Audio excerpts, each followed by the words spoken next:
You know, I have a queer kid. You have a kid. Gender fluid. And you're cool with it. I'm not a monster, Jake.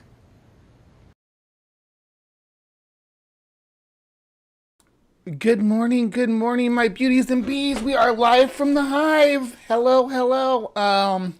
It is, I guess, day 2 of being 40. So if you missed the live stream last night, it didn't end up going as long as I was planned for. But I got stuff to make myself my favorite cocktail, and I got a 12-pack of Blue Moons. I drank one of the Blue Moons and about half of a cup of the cocktail, and I was like, oh, I'm having terrible indigestion. I have to call it a night. And that was only half an hour or an hour and a half into the hangout, but we had Stephanie and Midnight and Mage and Purple and Tsunami show up. So thank you everybody for making it in.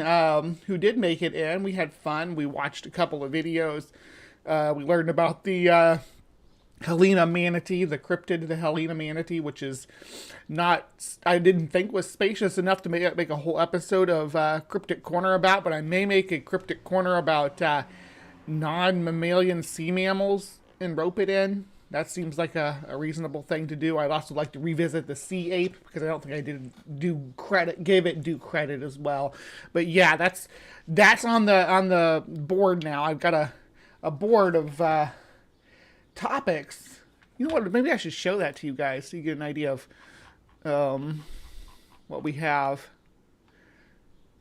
for Cryptic Corner sometime. Yeah, I might do that. Not today though. I want to clean it up first. It's awful messy right now. It needs to be updated, and yeah.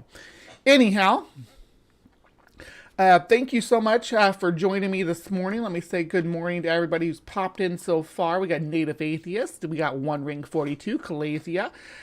We have Greg Hartwick. We have Ryan. Hello, sweetheart. I think you got a show later today, too. If you do, you feel free to drop a link to it. We've got Maya. We got Look at the Trees. And I think that Maya's going to be joining us for tomorrow night for Bad Science Sunday. Let us know, Maya, so we can plan accordingly. Dee's here. Good morning, Dee. Yep, Logan, Aunt Jer.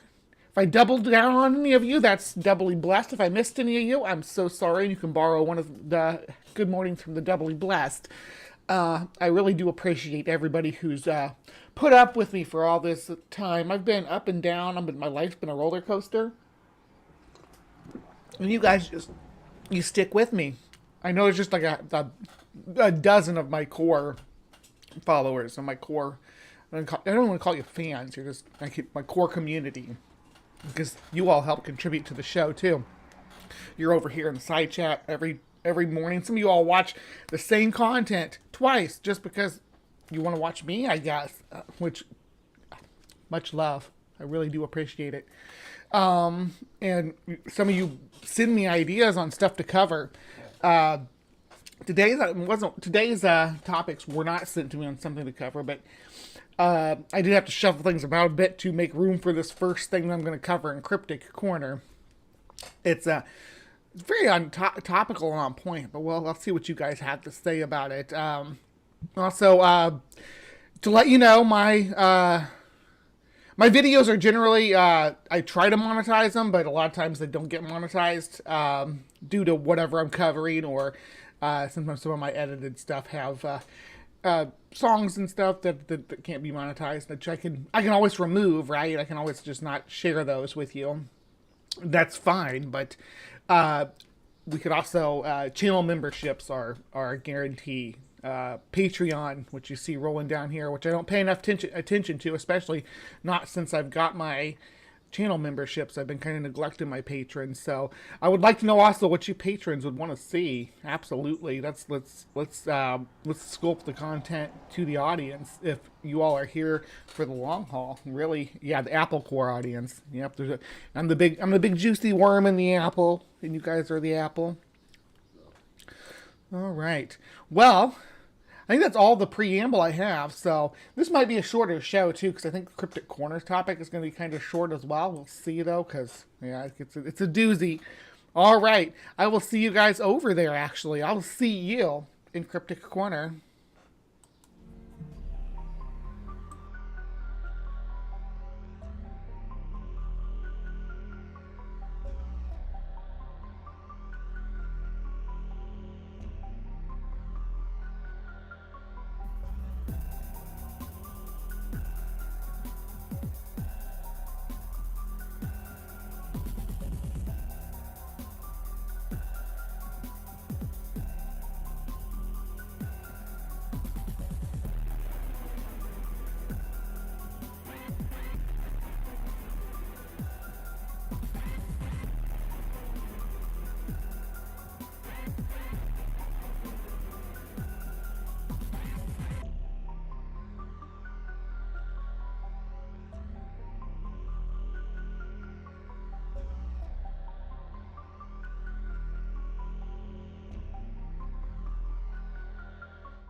All right.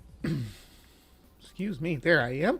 Hello, hello, and welcome to Cryptic Corner, where we explore the unexplained, supernatural, paranormal, and hidden, the mysterious, the alien, accursed, and the forbidden. I'm so glad you are able to join me today for the show.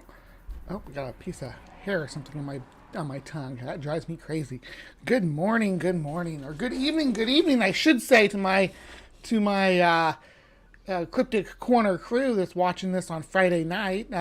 Love you guys. Always appreciate hanging out in the side chat with you and talking about whatever the subject of the night is before we head off to our weekend on Friday night.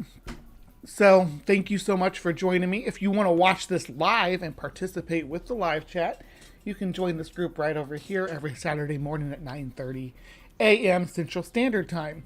And we will have a new, fresh topic. Cryptic Corner is always the top of the show after we do our intro. So, yeah, come on in and join us.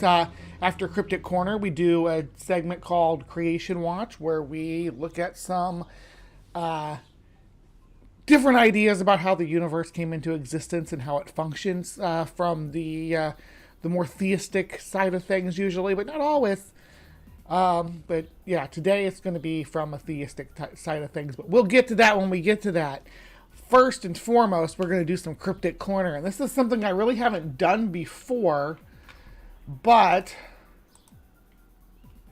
I wanted to cover because there's a couple of different videos that have been that have come across my feed, and we're going to look at them. So here we go. And where are we at? There's the full screen.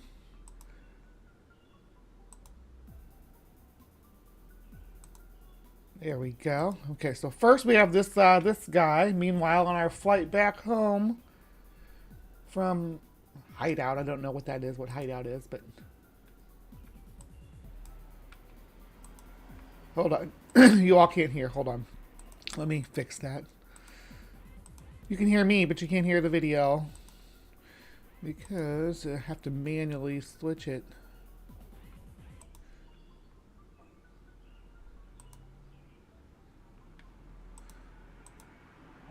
Where are my headphones at?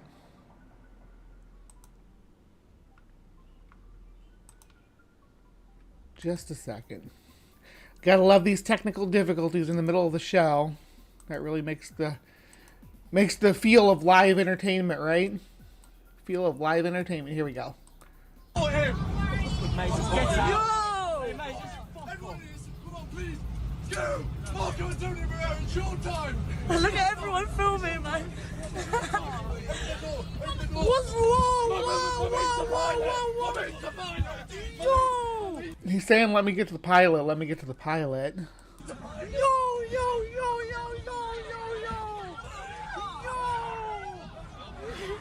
You can kind of hear some of what he says there. Everyone needs to listen. Come on, please. Marco and Tony Barrera, it's your time! Look at Your everyone time. filming, man. Something. What's wrong? Open the door. Open the door. He did say open the door. Open the door. Whoa. Let me get to the pilot. Let me get to the pilot.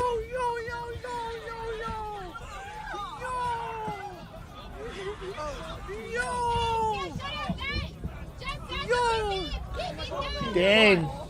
These passengers aren't messing around. They're like, oh, let's dogpile on top of him.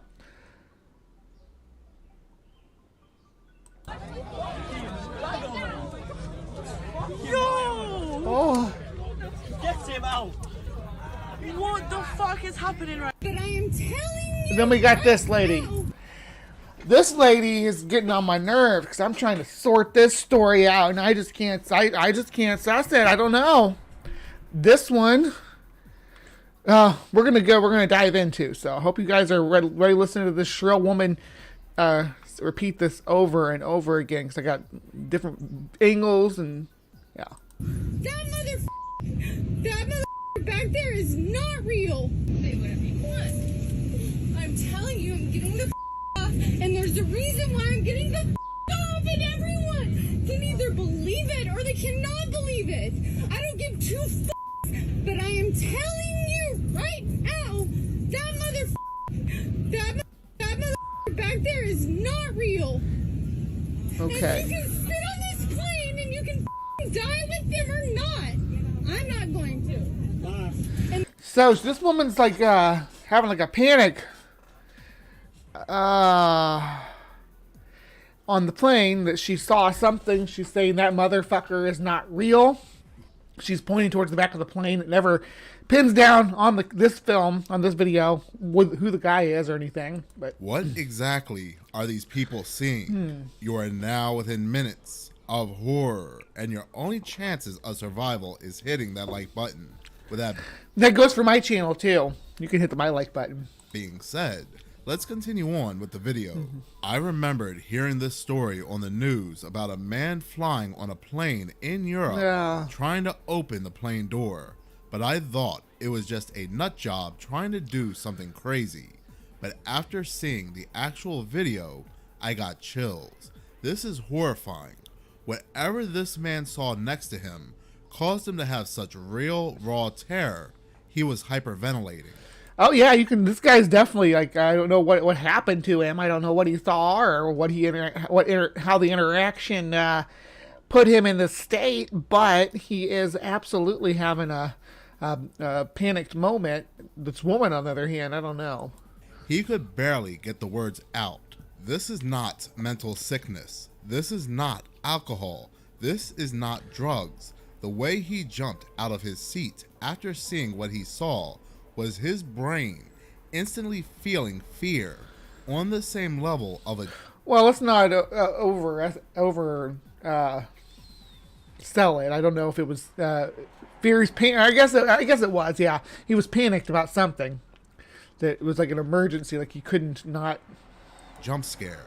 This man was so scared by what he saw, he was rushing to the pilots. Now, the original story, what was being floated around, was that he was nuts and he was trying to open the plane door.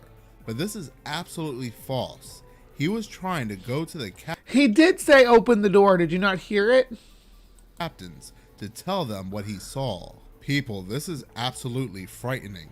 He could not speak. He was terrified. All he could do was point to his own face as if he's trying to tell everybody, look, this person next to me, look at his face. Something's not right. What? I don't know if he's talking about the person next to him or out the window, though. He might be having a something on the wing moment. Exactly are these people seeing that is scaring them so bad they went off the plane even during mid-flight? These people who are experiencing real horror are having hit jobs come out against them.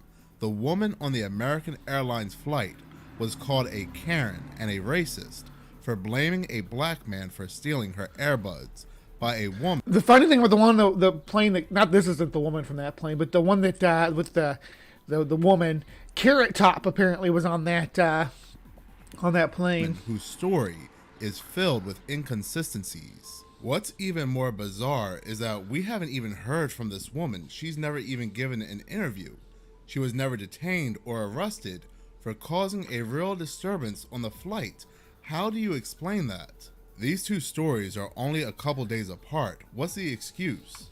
That she was trying to copy this man? Oh yeah, this is what? This is definitely a counting the hits and ignoring the misses sort of thing. That this man was nuts? There was a shift in the Earth's gravitational pull, so it caused them to see something? This is really one of those, fool me once, shame on you. Fool me twice, shame on me. Now we really do have to discuss what is happening here. Now, in my last video with the American Airlines woman, I was reading and responding to some of the comments where people were saying perhaps she was a bad actress, she was drunk. And some of those comments did sound logical. There was a credibility. See, she comes across more. The dude came across as scared. She comes across as more angry to me. And I watched the channel called the Body Language Experts video on this too, and he thought that she also seemed more like she was mad about something than that she was scared. Like she was mad. She's not going to fly with whoever. I don't know, but we'll explore it. Ability to some of those comments. But this man here, that is real horror. What he saw was real. That's genuine. I have never seen somebody so scared in all my life. Even the American Airlines woman, when she started to walk away and she said, look, that man is not real. As she was talking, her voice started to change. It sounded like she was about to lose her voice as well. She was that scared. These people are seeing something, but the only question is, what exactly are they seeing? Now, on my last video with the American Airlines woman, which I will link below, I did present 3 theories. One of those being it's all logical, where she was drunk, she didn't see anything, it's all in her mind. She saw artificial intelligence, an AI person, or she saw a ghost. But I do want to... An AI person. So, like, if she saw an AI person, has he seen what the AI robots look like? They don't look like people, son. Not yet. Not yet. They don't look like... yeah, I'm 40 now. I can call every man under 40 son now. That's what I'm going to do, so... But I don't know too many people under 40, which is good. Anyway, yeah, the AI robots don't look like super. Even the ones they try to make look sort of human don't look human. I think this is a real woman. I think we can rule out AI robot. I present some more theories. I was reading comments about how this woman may have saw a reptilian shapeshifter. Now, I do believe a form of reptilian humanoids do exist. Now, reptilians have been on Earth for millions of years. Way long. Jesus says that matter-of-factly. Reptilians have been on Earth for millions of years. Just throws it out there like, okay, we all just accept that. That's just the truth. That's the true narrative now. And then we go about our business. Longer than creatures they say we evolved from, like apes and monkeys. Is it really outside the realm of possibility for creatures who have been here for millions of years to have evolved a greater consciousness? Now, the theory about reptilian shapeshifters goes all the way back to the 1920s, but David Icke really pushed this theory. He said these reptilian... David Icke used to be very prominent in my library, and he's not anymore, and I kind of regret it. So I may try to collect his books again, probably from like used books or something, but just have them in my collection so I can, when these channels, when they refer to his work, I'll have actually read what he says and been able to debunk it. I mean, not that I haven't read some of what he says, but I read that. I'm talking 90s and early 2000s, mostly the early 2000s when I got really into 14 topics like reptilians and aliens and Bigfoot and all that. I got really deep into it there for a while. I mean, I guess I'm still deep into it. I'm still doing this show every week, huh? Humanoids are tall, blood-drinking beings, and that all of the elite that control the world are reptilians, that they also hide in underground bases. Now, this all does sound crazy, Until you see a video on March 4th, 2013, a video depicting a security agent with unusual features guarding a speech by the United States President Barack Obama. Even if he's not a reptilian, he definitely does not look human. He even looks like he's shape-shifting in some portions of the video. Where? Is it possible that these people are seeing the exact same thing on their flight? Like he's shape-shifting in some portions of the... If Hold on. he's not a reptilian, he definitely does not This look guy back human. here. He even looks like he's shape-shifting in some portions of the video. Is it possible that these people are seeing the exact same thing on their flight? They're seeing these non-humanoid creatures shapeshift. I'm just going to say it right now. Slender Man has every right to come watch Obama speak as anybody else. If he lives in America, if he's an American citizen, he has every right to come see a presidential speech as long as he's polite and doesn't bother anybody. There's no reason why he can't attend. Also, let me know if you would actually like to see me do an episode on Slender Man. I've waffled about it. Let me do a poll. I'm gonna do a poll right now, and we are going to see if I'll cover Slender Man or not. Because yeah, there we go. Because there's things about good old Slender Man that even surpass some cryptids as far as becoming like a real phenomena. Slender Man has a body count from his acolytes, so yeah, Slender Man is real business. I would love to cover it, but I don't know. I'm thinking I would cover it on I don't know. Do you think it'd be Creation Watch or CryptoCorner? Because it's more of a belief than an actual entity. I don't know. I'll probably cover it on CryptoCorner if I do cover it. All right. Right in front of them, and it's causing them to be filled full of terror. My next theory is that it could be aliens. We are seeing a lot of UFO and alien talk in the media lately. Maybe they do look similar enough to humans where they can fit in, but they do have a feature that humans do not have. Maybe. So, with this guy they keep showing here, I don't know. Could he be a reptilian shapeshifter? Sure. The pixelation's really bad. Could he also be somebody with unique features well within the normal human range? Or well within the human range, but they're just a little off? Could he be a burn victim? Could that be a skin graft that you're looking at? You know? That's a different things it could be. Their eyes do blink horizontal. Maybe there is something distorted about their features that they cannot hide for long flights. But still the scariest theory, and if I were to put my money on it, it would be AI, artificial intelligence. The creators of AI have shown us the power of artificial intelligence. So, this woman's on the plane, like chillaxing, and the person next to her pulls up their phone and has Chat GPT on there, and she flips out? I don't believe that for a second. Just the fraction of the power with things like ChatGPT and other artificial intelligence programs. They are creating songs and deciphering ancient languages in seconds. They are showing us that humans are obsolete. Humans are not needed. Artificial intelligence is the future. Why are you needed when they can have a being that can do anything you can do but 100 times better? Where are you getting that they're do 100 times better? Have you read their poems and songs? They'll even get. I asked ChatGPT what the two biggest carnivores in Australia were. What the two biggest mammalian carnivores in Australia were. You know what it told me? It told me the dingo and the saltwater crocodile.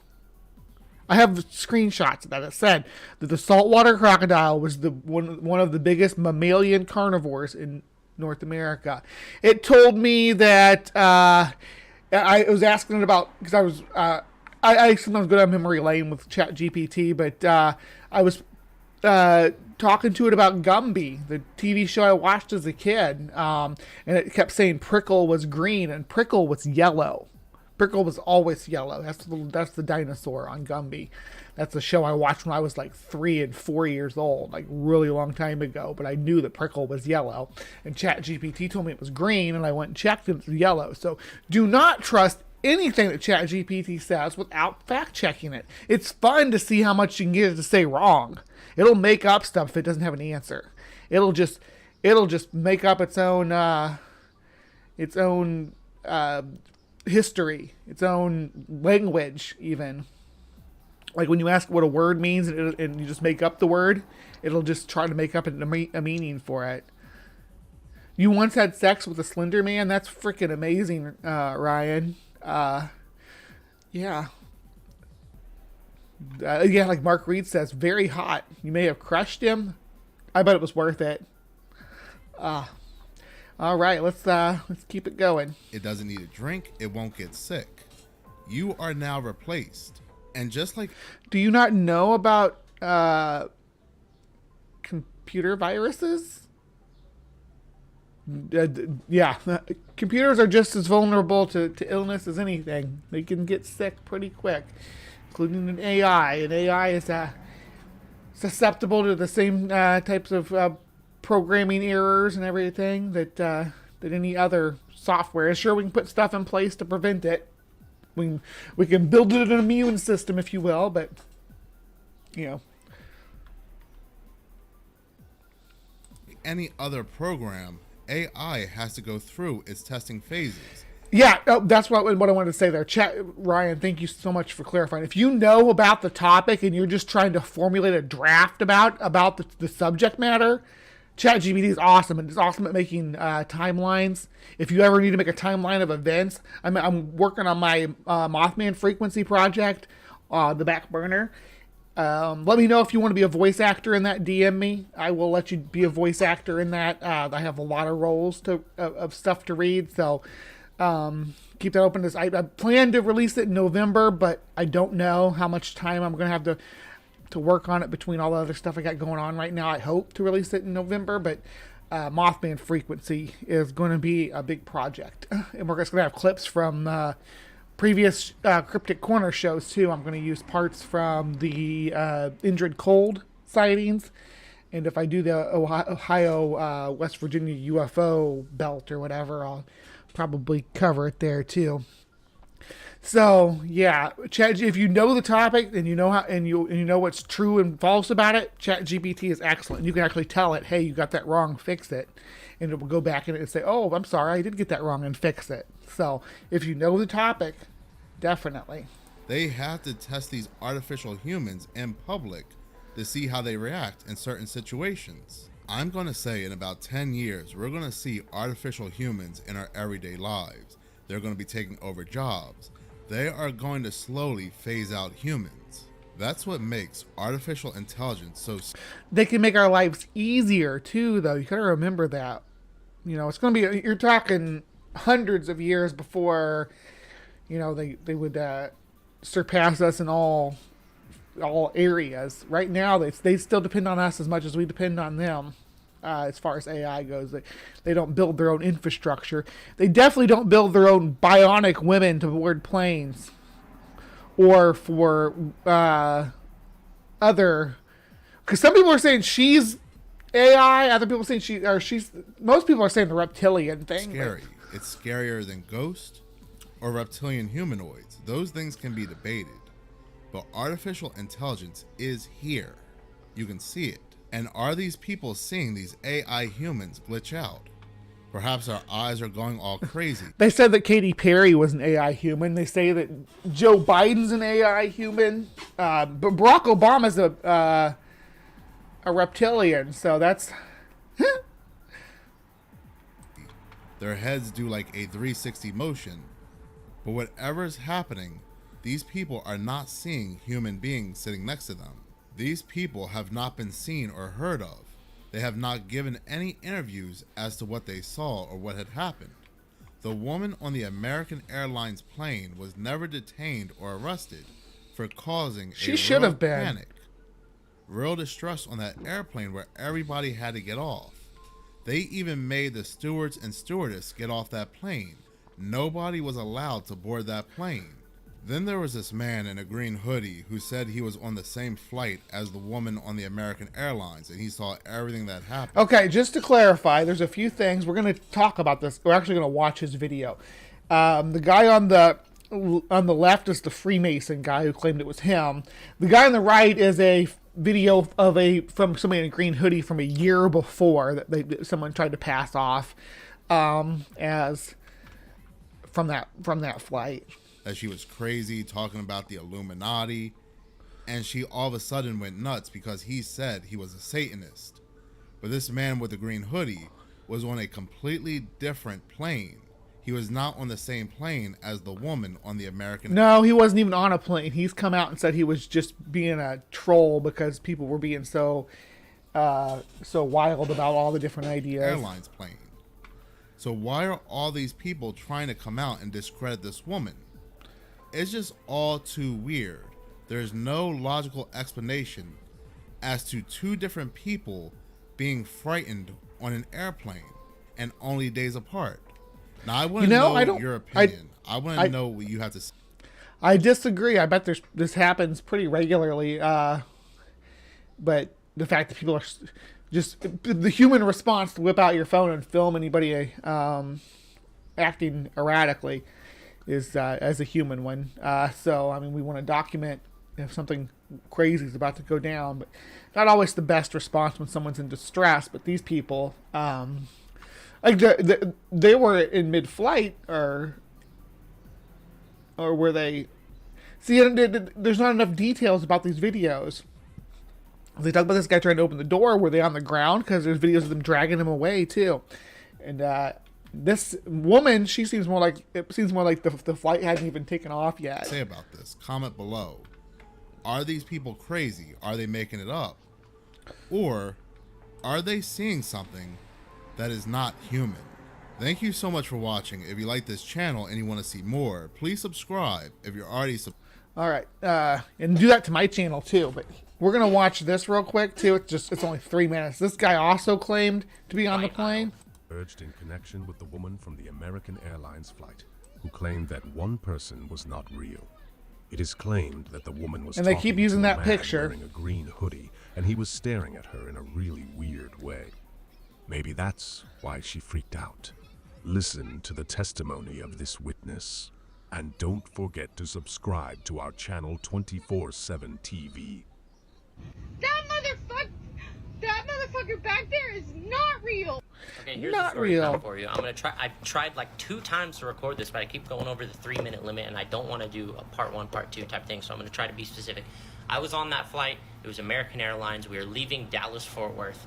I was sitting in the left aisle, about 3 rows back from this woman. She was sitting in the right aisle, and she had this very interesting exchange with some dude in a hoodie. I don't remember the color of the hoodie. I really, you know how memory is. When you're not super paying attention, you don't remember all the details. I had one headphone in, couldn't hear all the specifics of what happened, but I noticed this exchange between this woman and this dude in a hoodie. And it was kind of weird at the time because it seemed like no one else before she really started getting frantic, like was paying attention to this, but that makes sense. It was like a normal flight. This was after putting all the luggage away. We'd been on the plane for a little bit. It was before the flight attendant came over and gave the little spiel. And what I remember is she was having like a full-blown conversation with this dude in the hoodie. I'll call him the hoodie guy. She was having a full-blown conversation with hoodie guy. The weird thing was that he never once said a fucking word to her the whole time. And at the time, I don't know, I wasn't really thinking about it. But it was like it's like she would say something and he like would respond, but there was no exchange happening. It was just her getting more and more frantic. Which, okay, if she's drunk and she's going crazy, then you would think the dude in the hoodie would have been like, what are you talking about? Like, what are you talking about? But he was just like dead locked on her, like deep eye contact with her, like ooh. I don't want to feed into the conspiracies here, but like almost like she was like in a hypnosis type of thing. She And was she started getting more and more frantic to the point where then people started kind of noticing. Flight attendant came over, tried to calm her down, like, what's going on? She sat back down, but she kept looking over at this dude in the hoodie, and finally she was like done with it. And that's like when I really started paying attention, like, okay, what the fuck is going on? And that's when she was like, I can't do this. She started getting up. She started walking up to the front. And then the whole video thing happened. I didn't take a video of it. I was listening to a Stephen King audiobook. I wasn't like pulling out my phone to record this. And she didn't seem drunk to me, by the way. Just throwing that out there. I didn't see her drink. I mean, she seemed totally normal to me up until that point. The weird thing was, after she left the plane, the dude in the hoodie, which the flight attendant was like, did anything happen? And he still didn't say a word. He just went like, and like shrugged. The dude in the hoodie like looked around the plane, and he looked back at me, and he winked at me. And again, I didn't quite register it. I was like, okay, what the fuck was that about? I was like, maybe he's just being like an ass, like winking. Like, that was weird, wasn't it? But now that I look back, I realized that when he winked at me, and it was his left eye looking back at me, it didn't wink like this. It winked like this. His eye winked vertically. Yeah. And didn't even register. How could you not register that? How could you not register that in your brain? But this guy also came out and said that he was trolling. That it was just a troll. All right, so I got my own supercut of all this put together here. So we're going to watch and kind of try to decipher what we see from the video now. Just me and my hive. Okay, guys? I hope you are all ready for this. Okay, she's moving up the aisle. I don't see anybody looking strange here.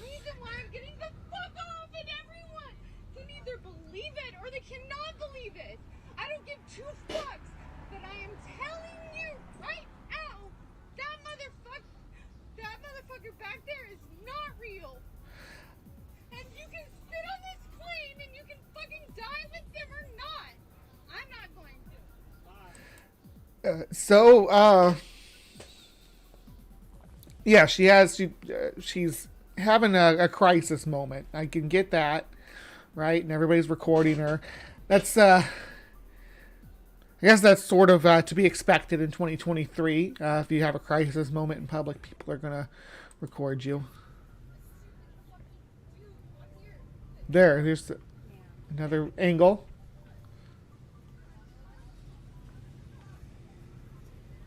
Hold on, let's roll it back for a sec.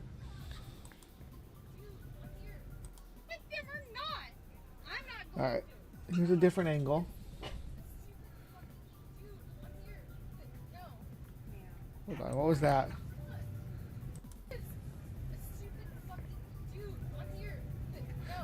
Stupid dude on here, no. And you can fucking die with them or not. I'm not going to.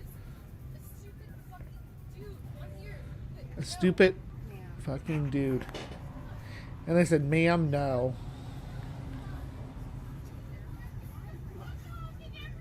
There she goes.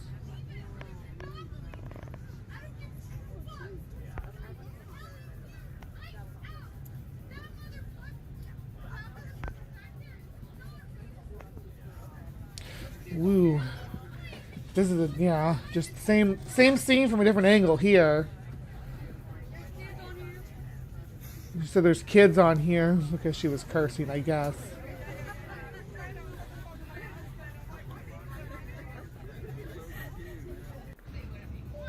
People were laughing there. And there's another angle. I think that's somebody sitting right next to the person on the first one. Or this may be this is the same one. Sorry, yeah.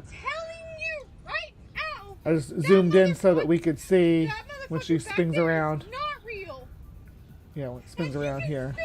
Oh, and there's nobody with a green hoodie that I could see.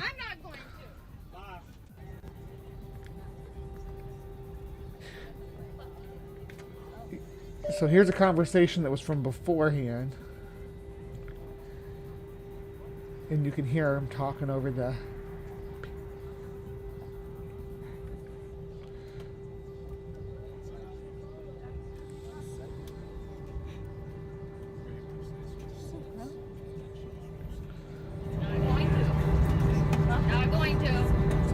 Not going to. Not going to. I don't know what it is. You hear a man talking too. It said, I don't know what it is. Let's listen again.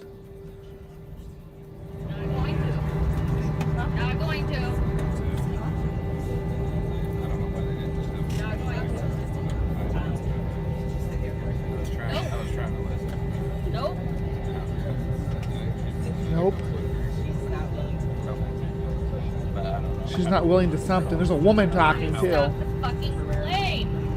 Stop the fucking plane. Stop the plane. Stop the Stop plane. the plane. She's yelling now.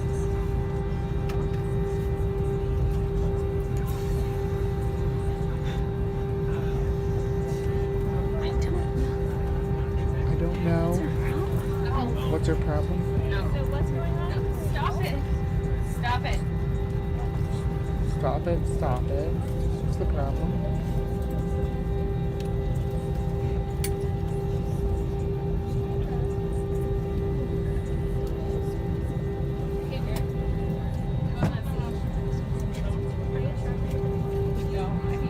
They're trying to get her to trade seats. I need to get the fuck off this plane.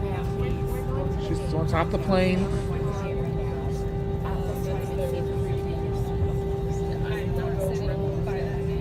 I'm not sitting by that man. A volunteer. Do you mind moving to the middle seat? Can I get a volunteer to sit in the aisle seat? She just needs to sit down. She can't be up right now. Give her fucking tea after this. See what happens. See what happens after this. See what happens. Where's your bag? She's having, it seems like almost like she's having a Final Destination moment. You know the first Final Destination? Where he's all like, oh, the plane, we gotta get off the plane. Because he sees the explosion, right? And then the plane does explode. So is maybe she thought, maybe she fell asleep or something and thought she had Final Destination moment. I don't know. See what the fuck happens after She has a bag of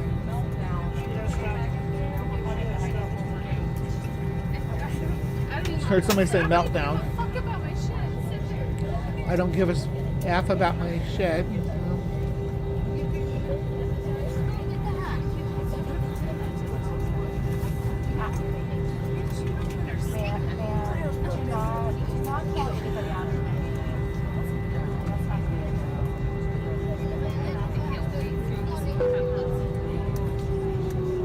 License verified, disarmed door, standby protocol.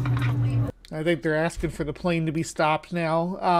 Tsunami, you got harassed by a Karen at the grocery store? I'm so sorry to hear that. Just trying to pick out some sourdough.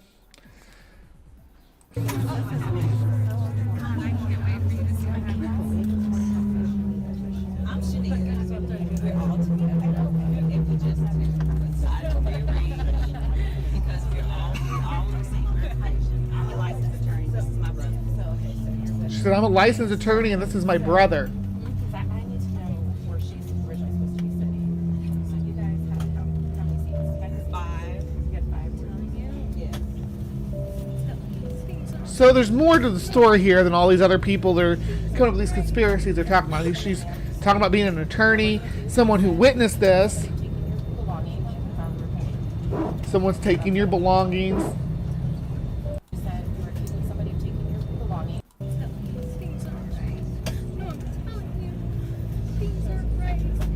Things aren't right. So what we're going to do is you said you were accusing somebody of taking your belongings and found repaying. Okay, that's what I'm trying to tell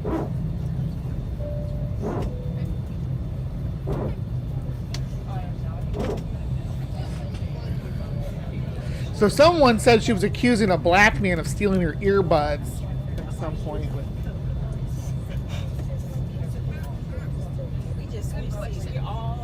I'm a licensed attorney, so just be careful. I'm a licensed attorney. I'm a licensed attorney, so be careful. What are you gonna do? What are you gonna do about it? She says, what are you going to do about it? I am gonna do your job. I am gonna do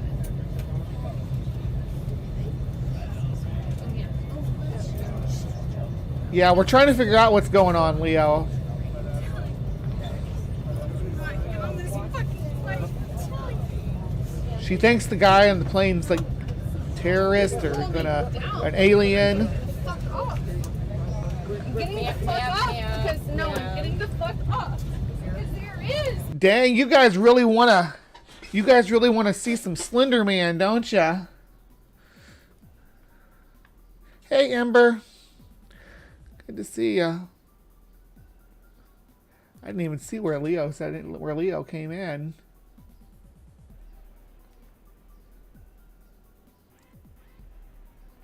We don't know what's going on yet. Hold on, she's about to say something else. Because no, I'm getting the fuck off. Because there is a stupid fucking dude on here that, no.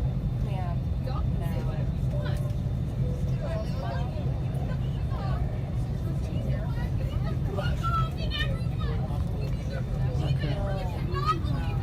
I don't give two fucks. I am telling you right now, that motherfucker back there is not real.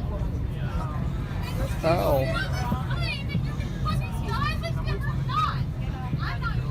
Yeah.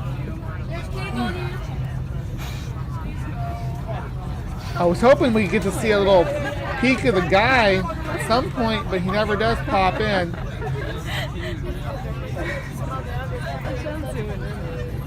But yeah, people seem to.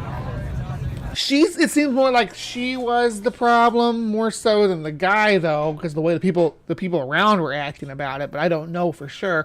I don't know what she saw or experienced or what she thinks happened. I would like to explore that a little bit deeper and get a little bit more of the outcomes of this. But it comes to, well, you'll see.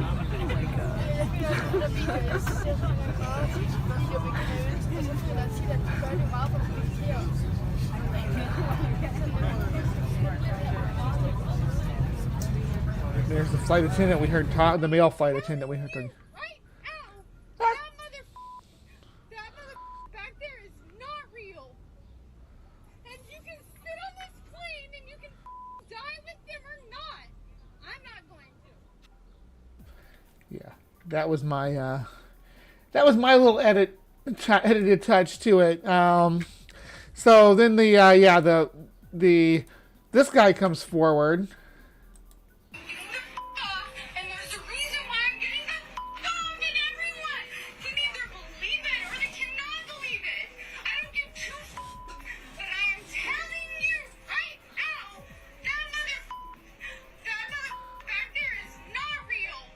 Alright, so the internet has heard the story of the woman on the plane with the reptilians. But thanks to her delaying the flight, I think it was the black lady that said she was a licensed attorney. The one that said her that the person so the lady was freaking out about a man, and the black lady that said she's an attorney said the man was her brother, and that she better watch what she says about him or something like that, or what she accused him of. Now it's my opportunity to tell my side of the story as the guy in the hoodie.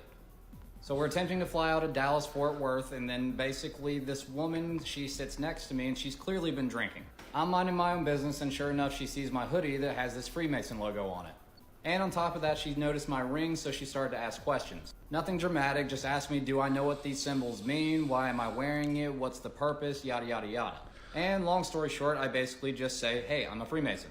I even briefly explained how I educate about Freemasonry here on TikTok. Next thing I know, she basically starts to grill me about low-level Freemason and that it's all Satanism and that it's ruled by reptilians and blah, blah, blah. So I simply put my hood up and I started to ignore her and basically just mind my own business. She starts getting louder and louder, and then basically she's like, you know that they worship Lucifer at the top, right? So I looked at her dead in her eyes and I said, I am Lucifer. I heard one individual laugh behind me, so I figured somebody got a kick out of it at least. She starts running up and down the aisles, freaking out, saying I'm a reptilian, and then all this other stuff, she's gonna get off the plane, yada, yada, yada. It doesn't show all the footage, it just says that she's trying to get off the plane because of, I'm not gonna say it here on TikTok, I don't wanna get banned, but then also talking about how, I'm secretly also trying to take over the world. So I looked back at the guy that was basically chuckling before, and I winked at him. So I basically whispered something under my breath saying that, Freemasons don't care to rule the world, we rule the universe. And I looked back at the guy that was laughing before and just kind of winked at him because he started laughing again. Well, I didn't think that she could hear me, but evidently she did, and it actually escalated it even further, and then they delayed the flight, and so on and so forth. So moral of the story, don't believe everything you hear on the internet. And Freemasons don't care to rule the world when we rule the universe.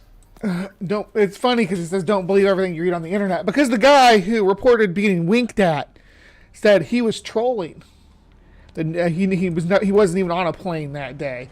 And then this guy Okay, this might be the video that makes me go missing, so if I do, I did not do it of my own free will and accord. So a few days ago, I had a video go extremely viral where I said that I was the guy on the airplane with the hoodie with the woman calling me a reptilian. I also admitted in another video that this was a meme, I was just enjoying the internet. But with this video going extremely viral, it reached a lot of people and things get very interesting. Yesterday, this black van was parked outside of my house with no license plate. This was after I had a phone call with a friend that was discussing the conspiracy theory of why they were using this story as a plant. And then I got a phone call and I said hello multiple times and nobody said anything. So what I was discussing with my friend is I was planning this video that I think that the conspiracy is that the story of the airplane is a cover-up to prevent people from going to watch Sound of Freedom. This is Mel Gibson's movie.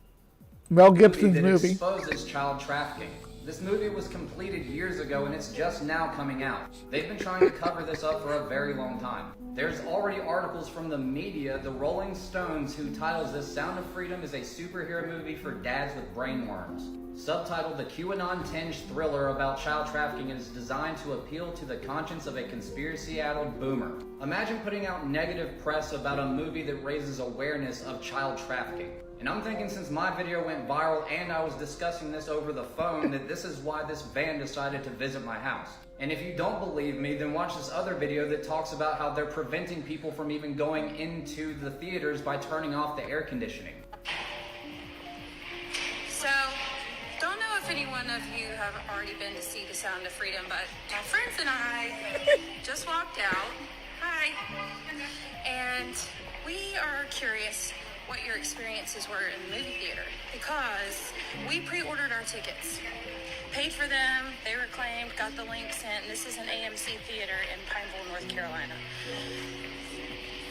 Some point today, the tickets got refunded to my friend and we couldn't figure out why. So we come anyways to the theater after dinner and they're like, oh, well, we refunded all the tickets because there's no air conditioning in our theaters. Okay, whatever. We don't care. Are you still showing it? Yeah, you can still watch it. I don't live very far from where this creator made this video. So people are taking the side of this woman thinking that there was some reptilian on a plane and everyone in the world is talking about it. While at the same time, everyone. Freedom is coming out and everyone is trying to see it and they're cutting the air conditioning. He didn't even get the title right. He said Voices of Freedom. It's Sound of Freedom. She is a plant and this story is also a plant. Then why is she throwing up the reverse of the as above so below hand gestures, which resembles the hand gestures of Baphomet? So what I think we all need to do is go watch Sound of Freedom.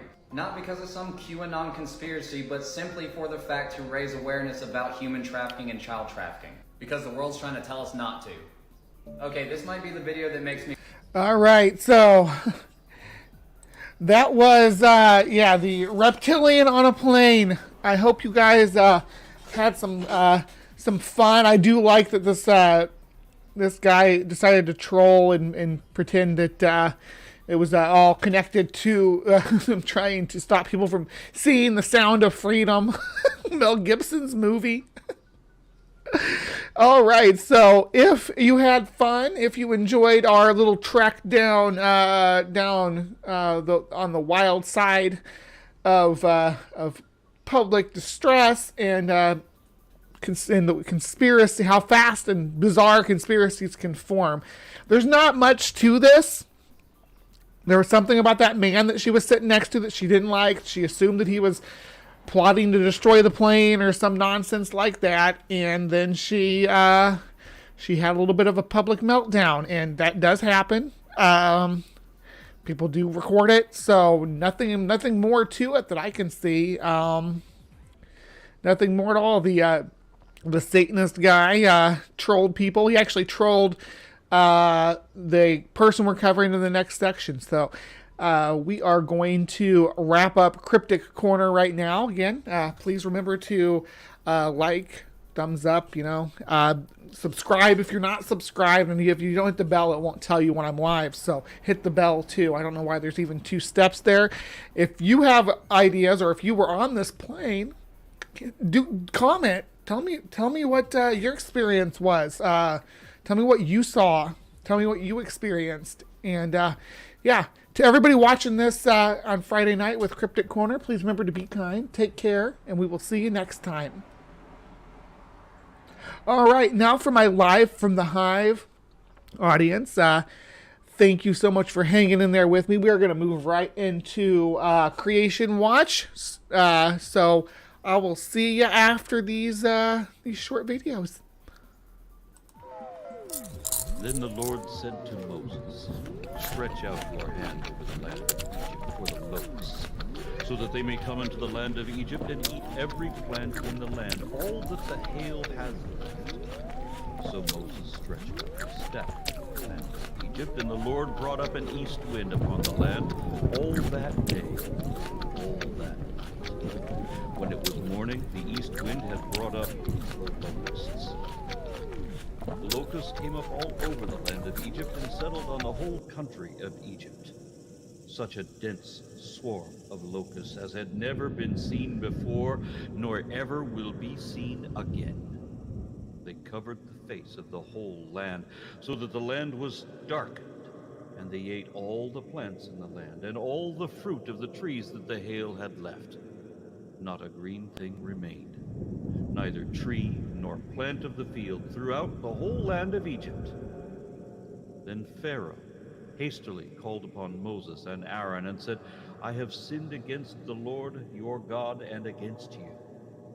Now, therefore, forgive my sin, please, only this once, and plead with the Lord your God only to remove this death from me."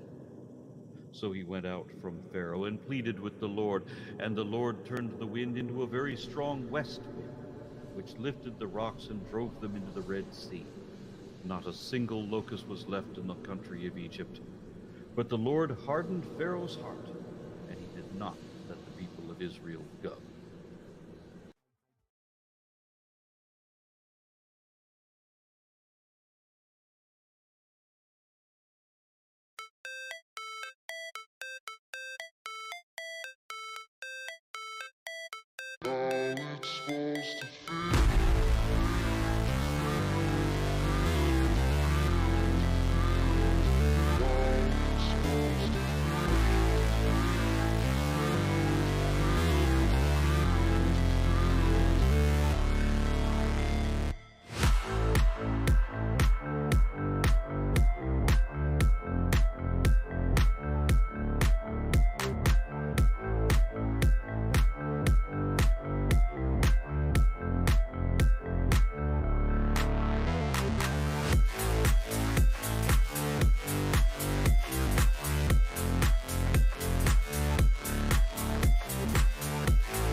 Hello, hello, my beauties and bees. thank you so much for joining me tonight in Creation Watch. We are going to be visiting somebody brand new this time, and they are a clown and a half. You all will get a kick at them. You'll recognize them as soon as I mention them. But I did mention in CryptoCorner, the segment right before this one, that this person was also fooled by that Satanist who claimed that he was the person on the plane when they talked about it, which, for what it's worth... and I'm sorry if y'all don't like my munchy or my crunchy munchy dragonfly loading or waiting screen. It's just a goof, really. Yeah, I wasn't trying to annoy anybody, so please let me know if you want me to change it. I just like the dragonfly eating the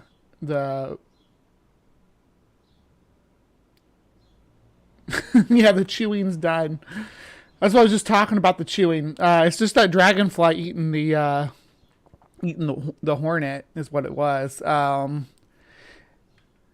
but it's over now. I didn't know it was going to bother people. Some people I think it's funny. Anyway, welcome to Creation Watch, where we're going to dive into some of the more asinine reasons that people have for their belief systems and how they work in actual reality and how they contrast with reality. And I'm a big science nerd, right? And I'm all about like following the scientific method. I'm not. I'm a physicalist. Some people might say I'm like a follower of scientism, but I don't apply that label. I'm actually have some different views than a lot of atheists because I'm a big proponent of the Gaia hypothesis, for instance. That's not a real common thing that people talk about. I think a lot of people, once they dig into it, will realize that they probably believe it too. But there's actually campaigns against that now, saying that, oh no, it's not really as these like the mycelial networks and stuff are not really as complex as they claim they are. But the freaking wild places in the world aren't nearly as complex and wide-reaching as they used to be either. So take it for what it is. But this person that we're covering today is you'll recognize him. Hold on, let me pull him up. You know who this guy is? This is Michael Knowles of the Daily Wire. He says he's fine with being called anti-science, and he gives a 25-minute speech that we're gonna wallow through. So get your barf bags ready, because here comes Michael Knowles.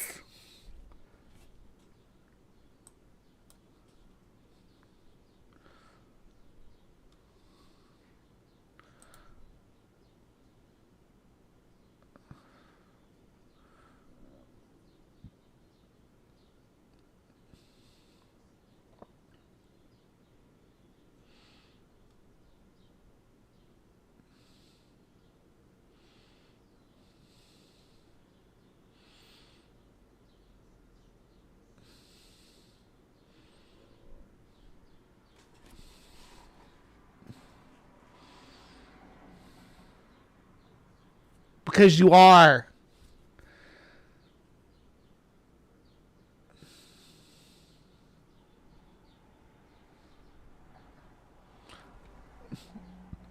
Because you're wrong about all of those things, like viciously, violently wrong. I mean, you're violently, dangerously wrong. You're dangerously wrong about these things. Oh, y'all don't have any sound. Well, fuck my... Let's start it over again. I was only 20 seconds in, so that's not too bad. Franciscan is one of the very first schools that I ever spoke at after I published my blank book and started my... for some reason, it followed that I had a public speaking career after the blank book. And this was one of the first schools I ever spoke at. Since that time, I've been to many college campuses, and every single time, you know what happens? The libs call me all sorts of names. They do me, lovable me. Can you imagine? Lovable you. Yeah, right. All the usual ones. They call me racist, sexist. You are racist. You are sexist.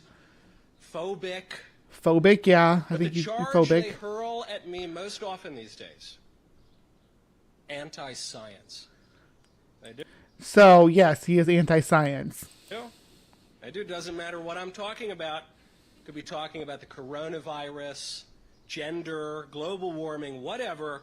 The most frequent act. You're wrong about all of those things, and global warming is like old-timey language. It's climate change. Get with the this is the same people who they refuse to update their understanding of psychology, even of sociology. They just refuse to move forward. Accusation these days, tantamount to a charge of blasphemy, is that I am anti-science. And to that accusation, I say, guilty as charged. Yep. I know that Same many page. conservatives fear being called anti-science because it makes them feel foolish and ignorant. That's why they try to ground all of their arguments in scientific jargon. You know, when the liberals call us anti-science for... It's not just the liberals. It's everybody, the whole rest of the world. It's not just the liberals, and it's not the U.S. liberals are the only people who think you're anti-science. No, everybody in every other country, because America has the biggest conservative, the most conservative government in the Western world as far as science denialism. I mean, where are you gonna Saudi Arabia maybe? Might be worse.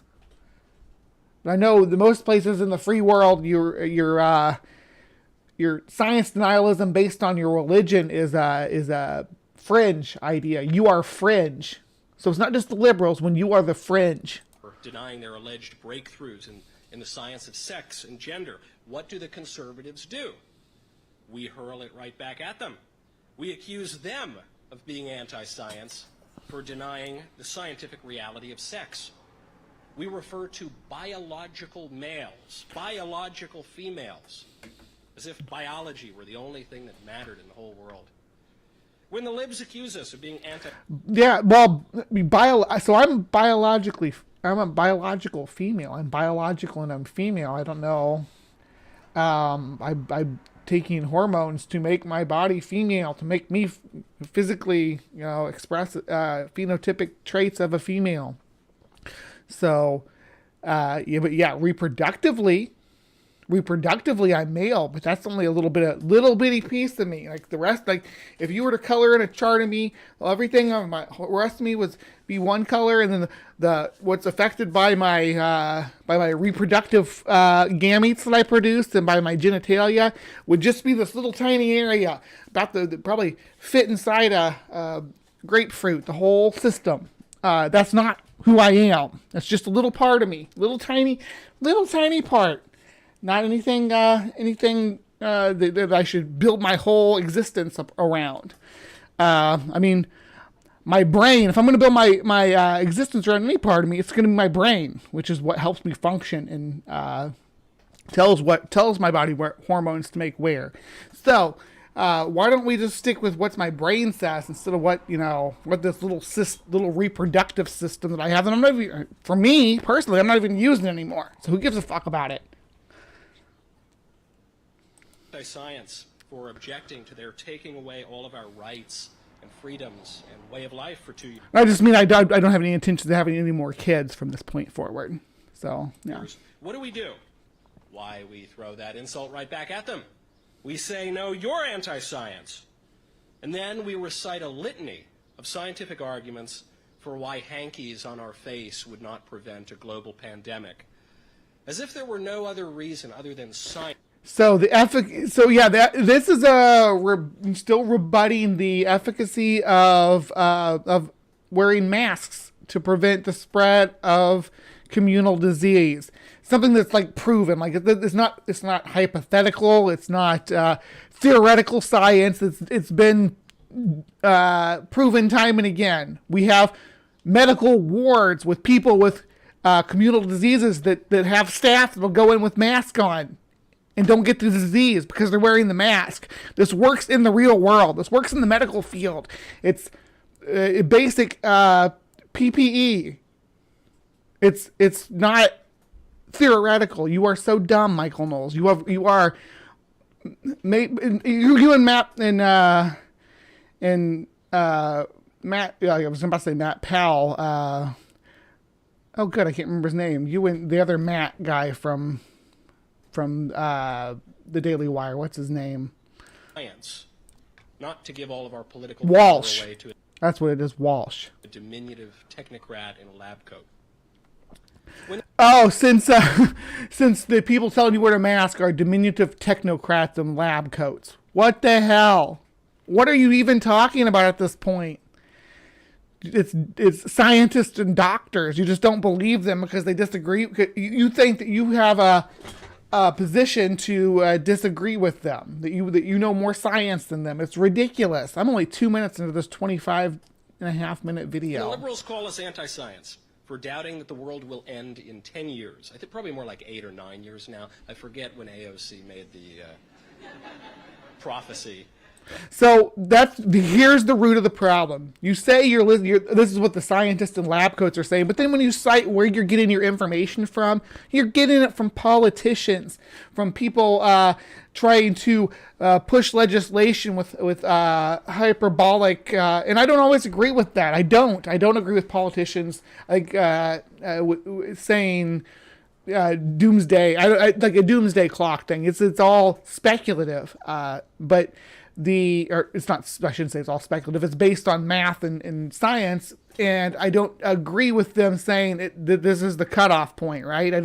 There's always extenuating circumstances that change things, but we do see an overall trend, and we do see a problem, and we know what we need to do to stop it, and we know that carbon is the issue, but they don't want to talk about that.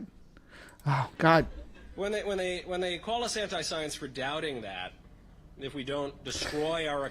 AOC is not a scientist. She doesn't predict the future. AOC is a politician. Why are you getting your science from politicians, Michael Knowles? Economy and radically alter the way that we eat, work, get around, heat our homes, do pretty much everything else that we do. What do we say? We say, nuh-uh, you're anti-science. And then we cite our own statistics about sea levels and storms and temperatures and whatever. You don't have any. There's no real true scientist out there who agrees with you. Like, there's no climate scientist that a negligible amount. You want to ignore that 1.5% of people in the queer community that are trans, but you want to acknowledge the 0.001% of scientists that disagree with climate change. As though science were the ultimate, the only authority when it comes to ascertaining truth. I'm sick of it. I don't care if the liberals call me foolish or ignorant or a knuckle-dragging troglodyte. Luddite is what I would call you. Luddite, not a troglodyte. Troglodytes are chimpanzees, which are charismatic and intelligent, if not slightly brutal. I don't think that you're anything like a troglodyte. I think you're a Luddite. I don't. I'm not going to play their game. I am not going to worship their false god. I am not going to take their epistemological bait. It may be true, okay? Epistemological bait. Scientific facts are epistemological bait now. That they call us anti-science, fine. Science is totally fake. There, I said it. Oh, here we go. He's going to say, reality's not real. The only reality is with Jesus or some crap like that. I don't care. Conservatives say we're not anti-science. Maybe that's true, but we damn well should be, as far as I'm concerned. We should, at the very least, be much more skeptical of the pretenses of science than we are right now. For starters, I don't know if you all are history buffs in this room, but as a purely historical matter, science has been wrong about pretty much everything at some point for all of history. Oh, goodness. And I wonder who corrected them when they were wrong. I wonder who did that. I wonder who did the experiments that he's about to talk about. I'm not just talking about the past couple of years. I'm not just talking about the World Health Organization and the CDC and the NIH and our old pal Dr. Fauci, all of whom... But it trends towards getting better and more accurate, whereas a religious dogma, you plant your heels in the ground and refuse to budge, that's what holds people back, buddy. Made mistakes and told outright lies about COVID, its origin, the masks, the social distancing, the vaccines, the lockdowns, and most everything else. I'm not even talking about relatively recent historical scientific flubs, say at 1949 when the neurologist Antonio Egas Moniz won the Nobel Prize for inventing the lobotomy. Little bit of a black mark on science, but I'm not even... It's not, though. We learned a lot from doing lobotomies. We learned it was terrible that it was through that people had to suffer through it. Terrible, but we learned a lot about brain activity and how the brain functions through decades of test on these features. And people have been, and let's not oversell that. People have been doing tree panning for thousands of years. That's not anything new. The putting a hole in your head right there has been practiced in many different cultures throughout time. Even just talking about that, I mean to look much more broadly at the category of science as a whole, because virtually every single scientific theory about every single thing has been disproven, upended, or replaced at some point. No, they just build onto them. They don't replace or upend. If we get new data, we just replace the old data with the new data, or put the new data in with the old data and mix it around and see what we get and run the median off that. And then we can continue to do that. And that's how we get trends. That's how science works, Michael. Jesus. Yeah, you look for trends in the data. If something changes, if you get different results, if you get negative results from your work, but you have to do the science, Michael. We have to do the science in order to get things better. We have to do the lobotomies. We have to go through the Frankenstein science to get to the good stuff that'll help make the world better for the next generations. And I'm sorry you don't understand that. There was, for example, the theory of the spontaneous generation of life, widely accepted for millennia that complex life springs from inanimate objects. Because of religious dogma. Why are you going to leave that out? Why you got to leave out that part? That the reason people believe this is because it was the dogma of the religion that they were part of. That was knocked down in the 19th century by Louis Pasteur, who proved biogenesis. Louis Pasteur, a scientist. Oh, wow. A scientist did science and discovered some scientific stuff that changed the way we viewed the world and changed the theory. And you can keep in mind that spontaneous generation wasn't like a scientific theory. The idea of scientific theories didn't even exist back in Pasteur's time, really. There was treaties and stuff that people would write on different topics, but there was no peer review process, and all that wasn't codified. But the idea of spontaneous generation was just the generally accepted idea pushed by the Catholic Church, which is who Michael Knowles stands up here on the stage representing, pushed by the Catholic Church, unchallenged, up until Pasteur did his experiment and said, nope, you're wrong about how this happens. The notion that life is generated only from other life, the diversity of which it was held for millennia derives from a single act of creation, a theory that was replaced, according to scientists of the 17th century, by a theory of transmutation, and then the genealogical ascent of species, which was in turn replaced in the next century by Jean-Baptiste Lamarck's theory that organisms pass on traits that they acquired during their lives to their children. That was a theory that was in turn disproven and replaced in the following century by Charles Darwin's theory of natural selection and by Mendelian inheritance, which in turn has been complicated, if not contradicted, by the observation of epigenetics and a return to the formerly discredited views of Lamarck. So let me make this perfectly clear. We have not returned to Lamarckian genetics because of epigenetics. That's not what epigenetics are. That's not what they do. That's not how they work. No, sir. No, sir. Epigenetics is just retaining characteristics in your genome from an ancestral population that can be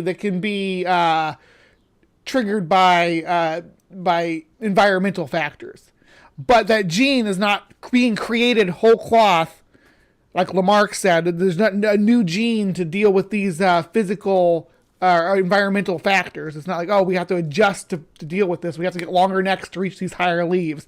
It's that our ancestors had longer necks, so that gene's going to be activated when population, and just this is just hypothetical, in a population where they're needing to survive by being taller. The ones that activate that gene activates in because of the environmental pressures will have that benefit.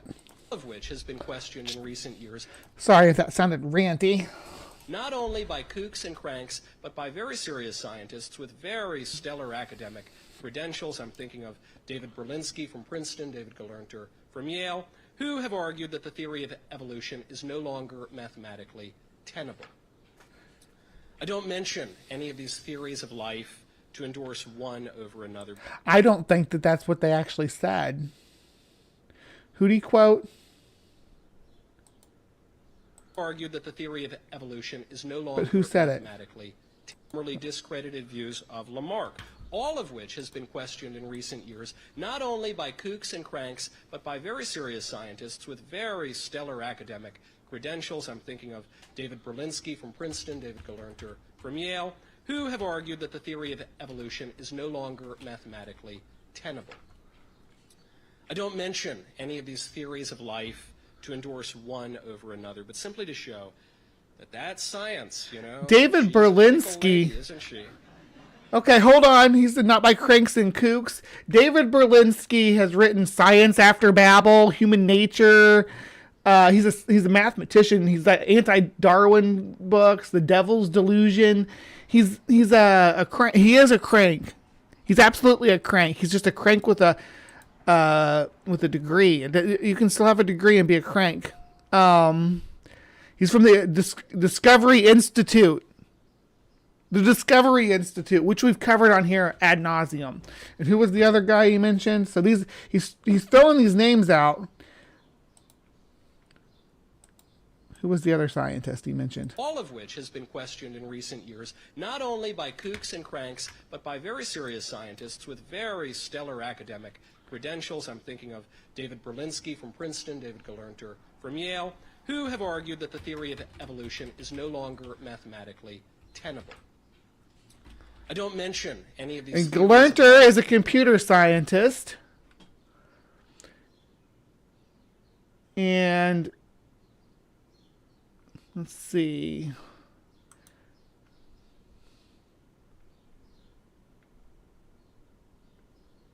He is in addition known for his views against women in the workforce and the rejection of the scientific consensus regarding anthropogenic climate change and evolution. These are, what are you talking about? These are the cranks. You said not cranks and kooks. These are cranks and kooks. Against women in the workforce. He was also sent a mail bomb by Ted Kaczynski, the Unabomber. That's pretty weird.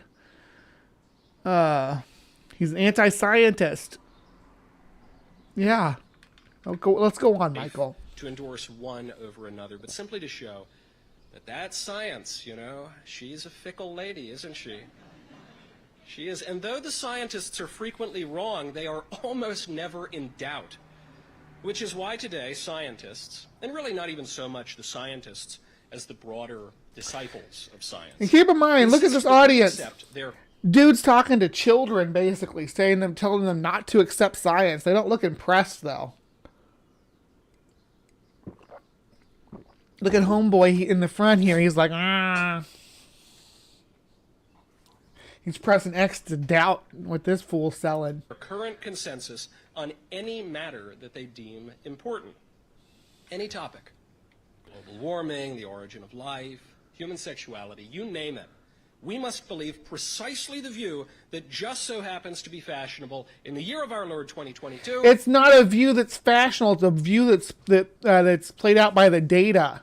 by the numbers, by the facts. You're just mad that you're in a minority, that you're upset that the world's built on a bell curve and you're on one of the margins when it comes to understanding and believing in this stuff, or being able to understand and accept the data. Your brain's not capable, I don't think. Not everybody. Michael Knowles is exceptionally stupid. I mean, he's not playing with a full deck, like intelligence wise, and he's very much the butt of the joke at the Daily Wire when you watch like their silly commercials and stuff, like the chocolate bar commercial where his job is to be the doofus and stand there and smile like a clown. And yeah, and believe me, I watch Daily Wire stuff because I need to know what these people are saying, and also it's generally 100% hilarious. Like I used to watch them through other content creators, but more and more I just watch their stuff raw, so I can just have my own responses to it and laugh about it. But so and I wonder when I do that, how many people who actually view their content, what percentage of them are people who are just doing it for the lulz like me? Like, because we know that their ideas are not popular, right? We know that this that the people at the Daily Wire, the MAGA right, not the regular right, the MAGA right, their ideas are bad. They don't have like their ideas about equality between men and women. Like he's citing a guy who wants to have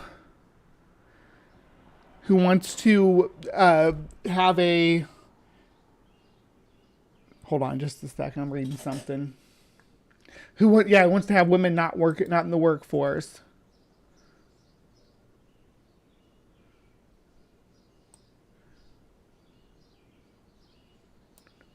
Yeah, let's see.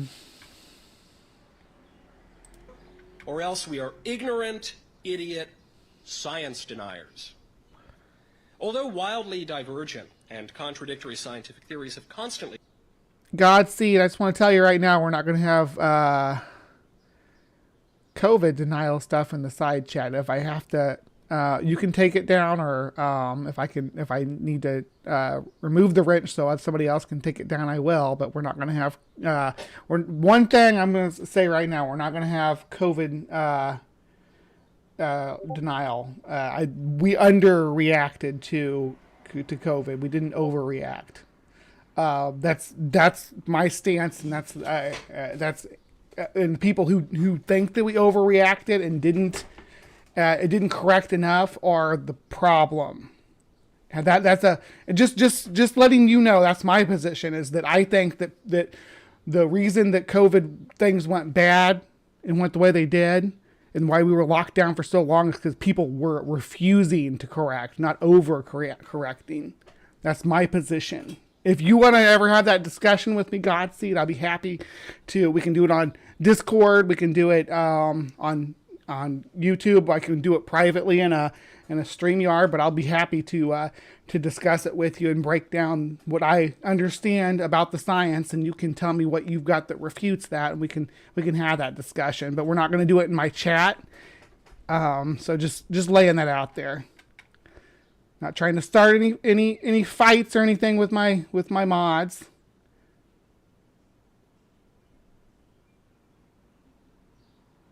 Truth no one can handle. There is no God. 2, evolution is real. 3, there are only 2 genders. 4, taxation is theft. 5, kindness is taken for weakness. And 6, life is unfair. 7, the universe is unjust and amoral. Well, that gender stuff that you just said is going to get your wrench taken away. Jesus, why is shit got to be like this? Sorry, dude. You're not only 2 genders. Are you serious? You think that's going to fly in my chat? No, I don't play with that. I'm sorry, I don't. I know one of my best friends is non-binary and is in this chat right now, so they're not adhering to either one of your genders. So, yeah. All right. Good morning, Gur. They cropped up and collapsed throughout all of human history. Today, apparently, the scientists have resolved every problem and know everything about every other thing, and that's never going to change, and only a dummy wouldn't trust them. Now, some will object and say, Michael, you're cherry-picking. Most other scientific theories are not so meandering and contradictory, but rather show a steady development and progress. Say, for example, our understanding of our... You don't understand number 3. If you think that there are only two genders, you don't know what gender is. You're confused about what gender is. If you can understand evolution, you can understand gender, though, because that understand evolution means you understand how gradients work. And again, you want to assign gender to that little, fitting inside a grapefruit part of my anatomy, and say that identifies my gender. When my brain is my gender exists in my brain, not in my junk. Our own place in the universe. Contrary to a popular misconception, we have pretty much always known that the Earth is not flat. Pythagoras postulated a spherical Earth about 500 You have an open invitation to come talk to me about it. years before Christ, but the ancient models placed the Earth, and therefore man, at the center of the universe. Yeah, I'm not trying to punish you. I'm just I said you could delete those things, or I could take your wrench away so that one of the other mods could delete it. It's one or the other. I mean, you had the opportunity to delete those comments. I think they're still there. I think they're still in there. So it's not like I just said, oh, you can't. I'm just taking your wrench away. I liked having you as a mod, somebody with a different point of view than my own. But if you're going to be volatile, then you can't. Then I can't have you posting stuff in my chat where people can't, where it stays in the chat and it doesn't get deleted. I'm not going to have things like there's only 2 genders in my chat. It doesn't represent my channel.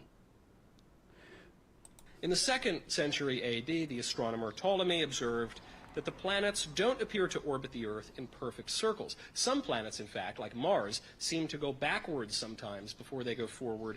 Again, this gave rise to the theory of planetary epicycles, the idea that the planets go around in circles as they more broadly go around the Earth in circles. This theory was replaced in the 16th century by Copernicus and the heliocentric model, which held that planets, including the Earth, revolve around the Sun. Though a preface to his book, The Revolutions of the Celestial Spheres, insisted that this model was only for the purpose of calculation and not to be taken literally. This is why Copernicus was treated more nicely than, say, Mr. Galileo or some other people. Decades later, Tycho Brahe upended all of those previous models by showing that the celestial spheres do not exist, which has given way to various and sundry theories of the universe as finite and infinite and static and expanding. Today, all these people you had so much Catholicism built into early astrology, especially. I don't know.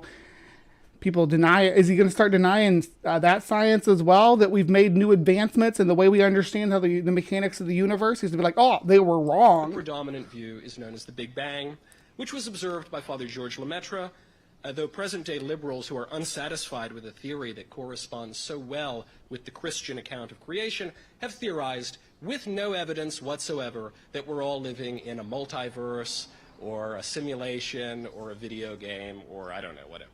In any case, the present conception of the cosmos is one in which Earth and man exist as infinitesimally small blips in some far-flung part of cold, dead space. But does that really represent the truth of man's position?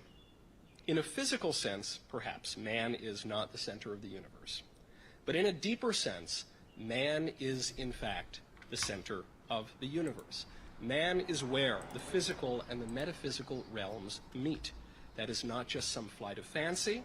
It is not even solely the understanding of Christians or some other religious group.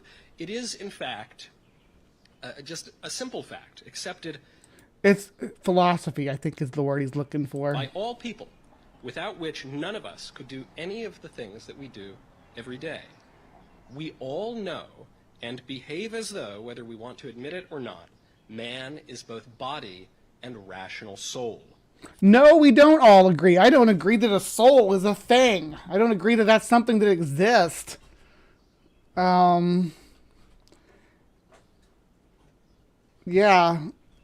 Yeah, funny how he was pro-enlightenment for wrong science, right?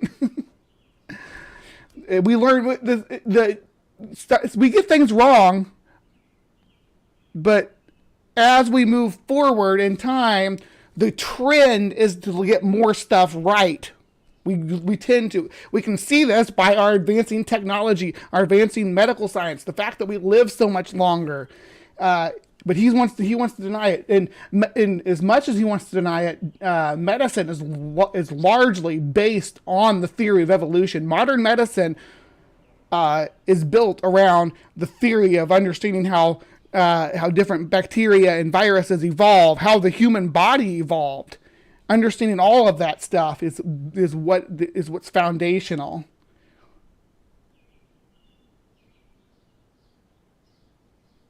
I didn't put you in timeout. Titan put you in timeout. I took your wrench away because you wouldn't delete the comments that don't represent my brand.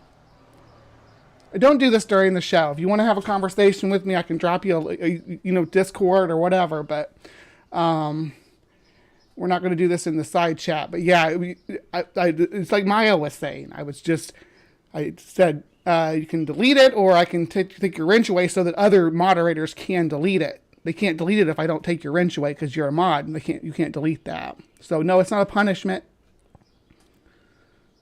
Flesh and intellect.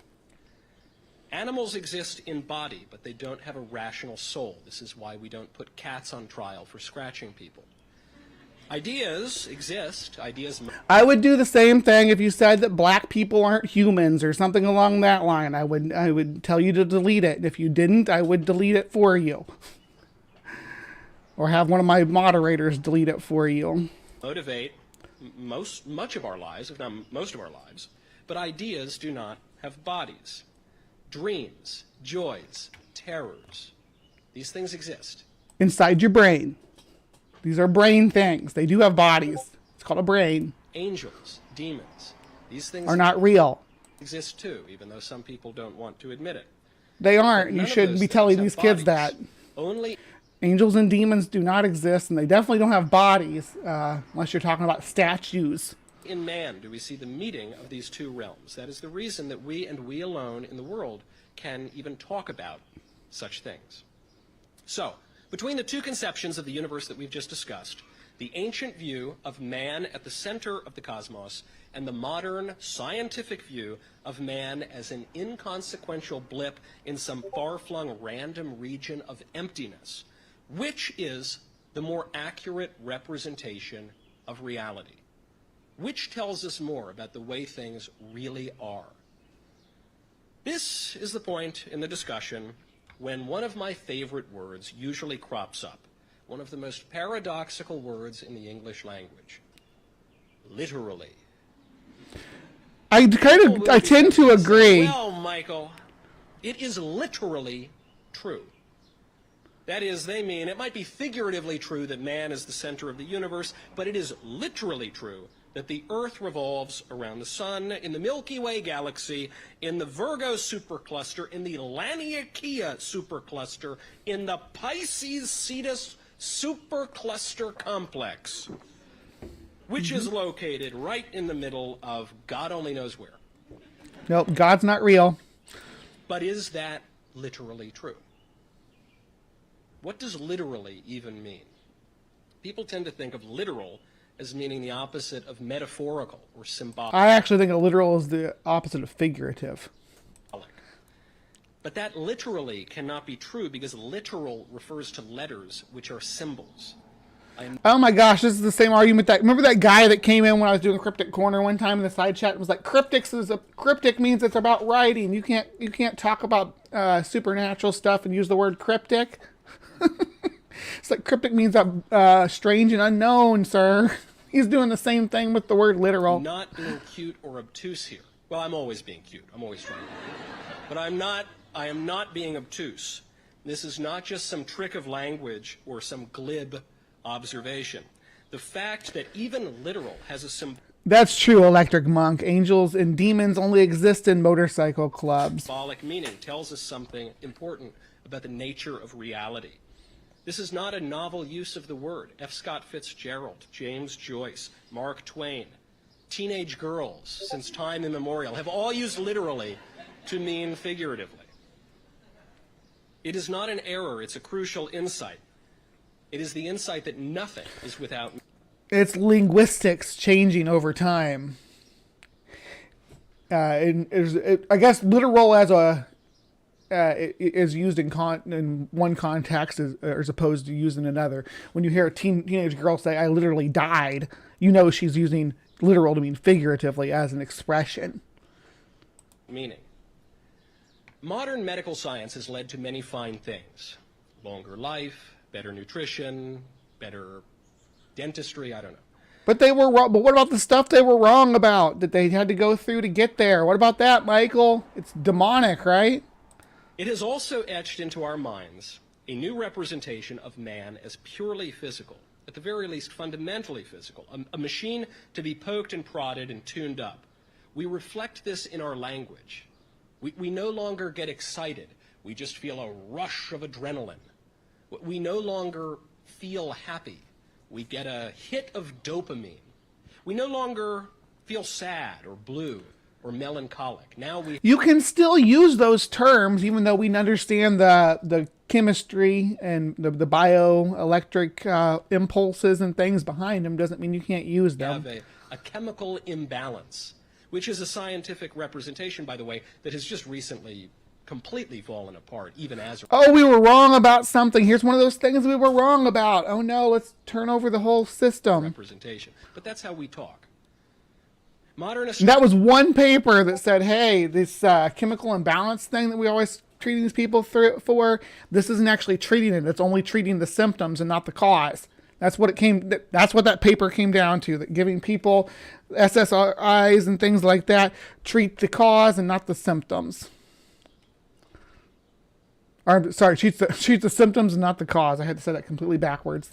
Astronomy has led to some wonderful things. Satellites, for instance, for smartphones on which you can listen to the Michael Knowles Show. Phones on which you can go to the bookstore and you can order my book, Speechless, Controlling Words, Controlling Minds, Reasons to Vote for Democrats, make superb Christmas presents. Wonderful things about astronomy. You singing some Boy George out? Are you singing some Boy George out there with us, Tsunami? Has also created a new representation that makes man appear random and insignificant. And the scientific revolution as a whole, which has helped to build our modern world, has placed in our collective imagination a representation of reality as fundamentally physical. Many of the greatest scientists in history have been religious. At least two of the men that I just mentioned, Mendel and Lemaitre, were Catholic priests. And Copernicus maybe was too. He was at the very least a Catholic canon, if not a priest. So I'm not casting aspersions on scientists.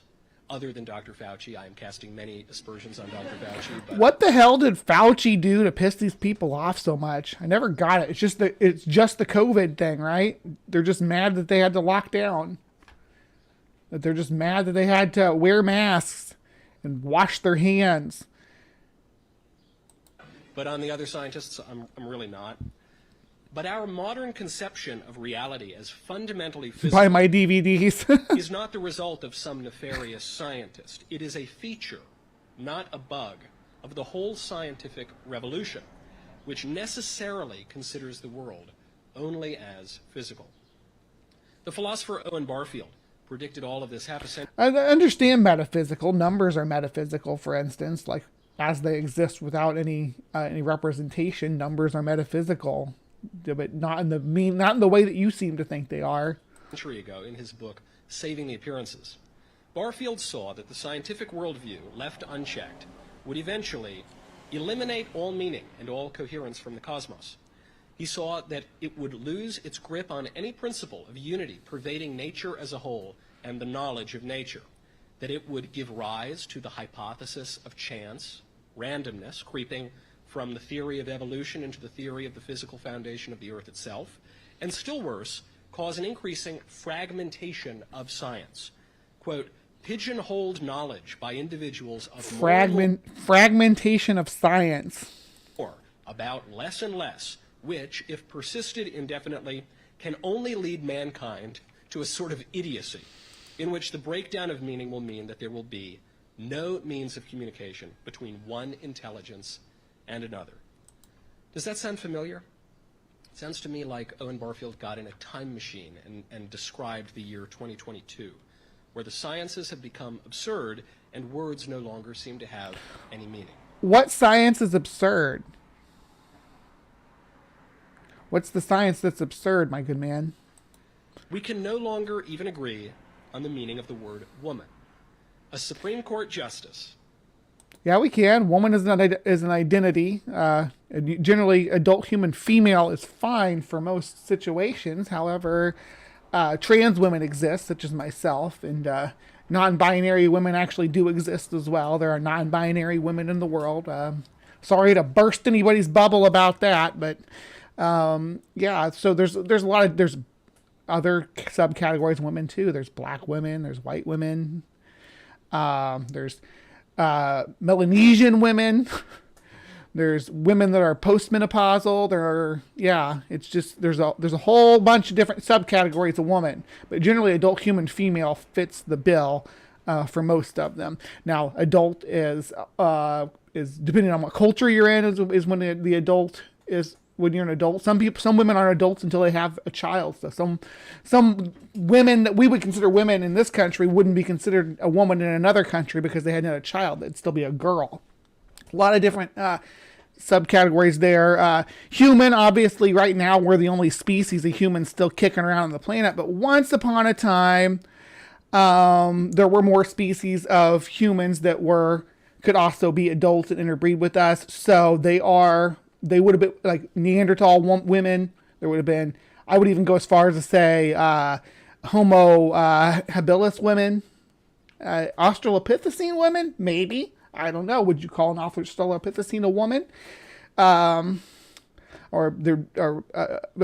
So generally, I would say that we'll stick with the genus Homo, though, just to keep it simple. So, an adult, which is culturally arbitrary, a Homo sapien, it was in the genus Homo, which covers a few different species, and then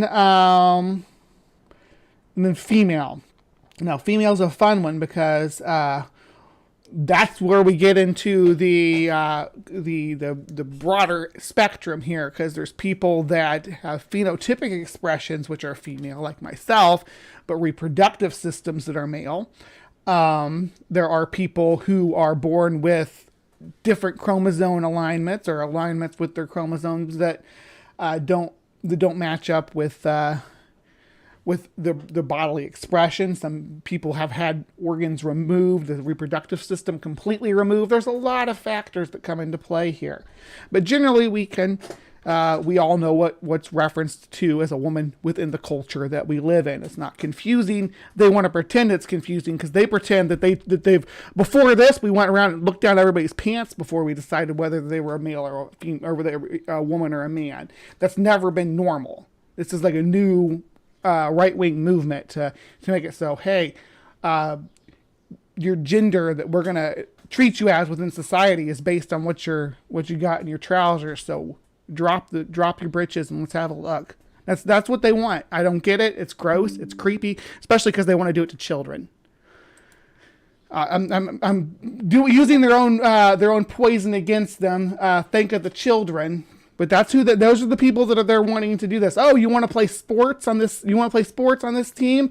Let's have a look at that. They're going to sporting events. Michael Knowles people are going to children's, like junior high children's sporting events and harassing cisgendered children, accusing them of being trans. A woman, in her Senate confirmation hearings, was not able to define woman. Why could she not define it? Well, because... Amy, hey, sweetie. I didn't even see you. Mwah.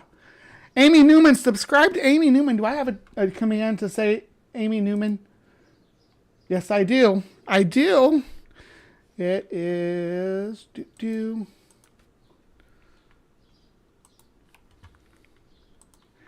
Just exclamation point Amy. There's my girl. Yes. You inspire me, darling. All right, let's continue on. She said she's not a biologist. This woman is a double Harvard grad. This woman is a federal judge put up for the highest court in the land. But she lacked scientific credentials, and therefore she could not describe even her own identity. By the way, I sympathize with her. I really do. Because she took the question, what is a woman, posed to her on our freaking, what was it, on the Senate floor, right? If I recall correctly, or was it before the Supreme Court? It was before the Supreme Court. No, it wasn't the Senate floor because Ted Cruz interviewed her. And he was the one who asked her that question, what is a woman? And the response that she gave was more in response to someone, like what I said, asking what is a female, is why she said she would defer to science about that, because sure, she's a judge, she can decide what is an adult and what is a human. As a judge, she can say this, this is, but there's been court cases where they've talked about this chimp have human rights and things. So there's legal precedent to say what's a human. Then there's legal precedent, definitely legal precedents to say what's an adult. But what's a female, that portion of it is biological and would have to do with what the person's doctor would say about them. The doctor of a trans person might say their reproductive system's male, if that's what you're talking about, but their phenotypic expression is female. So it's really going to come down to that. I keep using that word phenotypic. We're going to just have to do a whole stream about phenotypes. Maybe I'll get Ben, or it'd be cool if I could get Forrest Valkai to come on. You think Forrest would come on and chat with me about phenotypes? We conservatives, we all made fun of Justice Jackson, but frankly, our answer to that question has not been all that much better than hers. Our answer to that question, what is a woman, has more or less been genitals and chromosomes. A woman is a person with a womb and 2 X. Again, what I'm saying is you want to limit it down to their reproductive system. I guess chromosomes for your reproductive chromosomes. Chromosomes. That's what we've said. Justice Jackson's answer, or non-answer, I guess, is that woman means more than just a womb and 2 X chromosomes. Right. Even your definition, adult and human. She was closer to the truth than we conservatives have been. Yes. Justice Jackson, much closer. Is karyotype. Yes, karyotype staff. Thank you. Obviously, Stephanie Helms, also awesome in the chat. There's an exclamation point staff.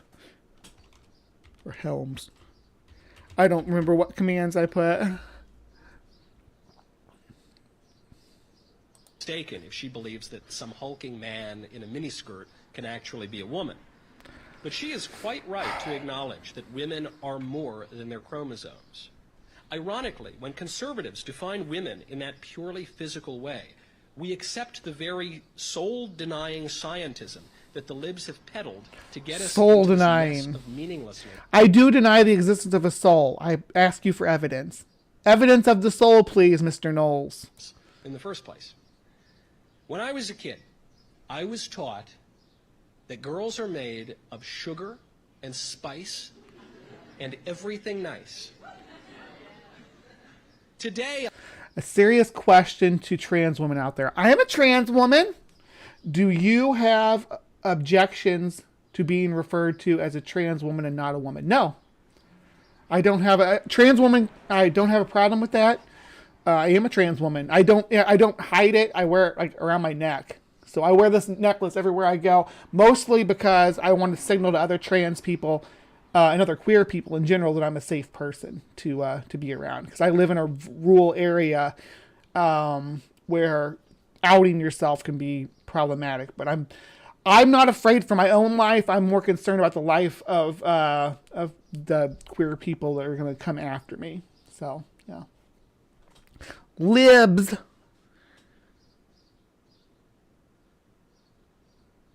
Yeah, karyotype is just your XY or XX chromosomes, but they don't really define you. Your chromosome, your sex chromosomes don't define you, right? There are other systems in your body that, like your endocrine system, really defines a lot of your gender identity, how your body develops as far as secondary sexual characteristics, which is what you alter when I say phenotypes. But I would want to have a scientist on to go more further into detail. A scientist or a doctor, or especially an endocrinologist. That'd be great. I am told that women are made of X chromosomes, whatever that is. Which representation is closer to the truth? Of course, it's not even close. Of course, sugar and spice and everything nice. Of course. Of course, that conveys much more clearly the reality of what a woman is than X chromosomes does. Man is... and I'm not disagreeing with him, because culturally it does. Like us, as across most cultures, women are often, generally speaking, statistically, the fairer sex, the more sugar and spice, if you will, which is, that's what they try to put out into the world, how they try to be reflected, where, what's snakes and snails and puppy dog tails is for the boys. And those are stereotypes, right? Those are cultural stereotypes. They exist as cultural stereotypes, but Michael Knowles thinks they exist as some sort of transcendent quality of the soul, which is really weird. Catholicism, I guess. The center of the universe conveys much more clearly the reality of our position than does a rock around a ball of gas in the Pisces-Cetus super galaxy cluster. The image and likeness of God conveys much more precisely the reality of who we are than does carbon and oxygen and 80% water. It is not the case, as many people mistakenly believe today, that the scientific view of things is objectively true, while the philosophical and religious views are mere interesting representations. They're all representations. All of it. They're all just models. They're all just pictures. Whatever image you have in your mind right now of what the universe looks like is only that. It is only an image. Even according to the most modern, fancy scientific models, only 5% of the universe is even visible. All the stars... And that's, but from what we know right now, it might be exponentially larger than that. The planets, the galaxies, every single thing that you imagine when you imagine the universe, 5%, according to the newest models. 25% of the universe, so 5 times the stuff that you are thinking of, is made up of dark matter, whatever that is. A whopping 70%, so 14 times what you are thinking of as the universe, is made up of dark energy, whatever that is. Okay. Again, it's all sort of a moot point, because whatever picture you Is this like an argument from big numbers is what we're dealing with here? Have in your mind a visible universe, the atoms and the protons and the photons and all the other stuff you learned in 8th grade, that is not really what the universe is made of. It's just a picture, and I promise you it is not homocentrism might be a little more accurate than what I usually use. Anthropocentrist or anthropocentrism, but because they other anthropoids probably don't fall in that category for Mr. Knowles. Not a particularly accurate picture at that. Whatever we picture in our heads is necessarily a representation, scientific, religious, anything in between. That's not a bad thing. Representations are necessary for making sense of the world, for saving the appearances, to use Owen Barfield's phrase. But representations become idols when we mistake them for ultimate... We'll be here when you get back, Ryan. No worries. Reality. And while we easily recognize idols in the context of religion, the scientific revolution, with its attendant magic and wonders, has rendered us oblivious to the ubiquitous idolatry of science. This is not only true of the libs, this is true of conservatives as well. It is not just the libs who wrap themselves in the... So in his worldview, is there's only libs and conservatives? Because even within conservatives, there's multiple groups. There's the MAGA crowd, and then there's the Rhino crowd, right? I mean, they're not the same people. They're not the same guy like they used to be before. Back in 2016, they united under Trump, and then after the Capitol riots, now they split into two factions. You got the rhinos and the elephants, I guess, the MAGA. The rhino, I guess that means Republican in name only, which is the actual right wing, and then the MAGA crowd is the far right wing. The actual right wing is posing this general right wing kind of position, and then they get this idea that everything left of the rhinos is liberals, but even our Democratic Party is the center. They're not, and they're corporatists. They're corporatists. Their centrist corporatist position is what most sitting Democrats are. There are a few that may be considered liberal or sock Dems. AOC comes to mind. There's also what's her name? Was it Crocker? What's her first name? I can't remember. She's the young black representative from Tennessee. Anyway, she's probably what you'd call a sock dem too, but there's no actual. But and sock dems are probably the most right leaning of the left, and then from there you get communists and tankies and socialists, and it gets complicated on the left. It's complicated on the right too. I just don't care enough to parse Nazis from Proud Boys. Mantle of science, but we conservatives too, who reach for scientific observations to prove all of our points.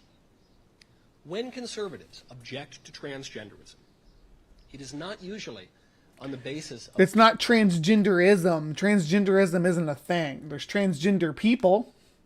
They don't have transgenderism. It's not a disease. We are just transgender people.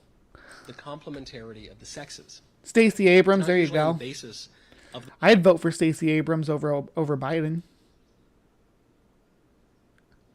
Definitely. The purpose and duties that go along with sex. Usually it's on the duties that go along with sex. What are those duties? If Ryan's not back from the bathroom, we'll see how much of if she can tell us about the duties of sex, because she was wanting to come back on the Hive. We can talk about more Michael Knowles sometime, Ryan. I'd love to have you on to do that. Science. We say, so-and-so is a biological male. So-and-so is a biological female. There's no such thing as biological... Well, I mean, all males are biological males and all females are biological females. That includes trans people. We're all biological. I think it's stupid and weird to call cis people biological. They're just doing that to separate us out. Yeah. I would, and again, Ryan, I see that you're back from your bathroom break. Would you be interested in coming on and covering more Michael Knowles with me sometime? I'd love to have you back on. We can talk about women as property and all that yucky stuff that the Catholic Church pushes. As though one could somehow simultaneously be a biological male and a spiritual female and a philosophical... There's no such thing. A spiritual female. Spiritual female, whatever the heck that is. Or whatever. And... philosophical orangutan. Like Dr. Zayas? That is, the scientific representation, were the ultimate authority, which it is not. We more readily mistake the scientific representations for ultimate reality because we flatter ourselves with our advancement in technology. We have Teslas and iPhones, so we delude ourselves into thinking that we have demystified the universe. I can doom scroll on that little portal to hell that I keep in my pocket. So therefore, you know, I have comprehended ultimate reality, haven't I? I don't think so. That is nothing but flattery. Yes, we can tweet and drive and fly, but even our most sophisticated scientific perspective leaves us unable to answer fairly basic questions. Just consider the three-body problem.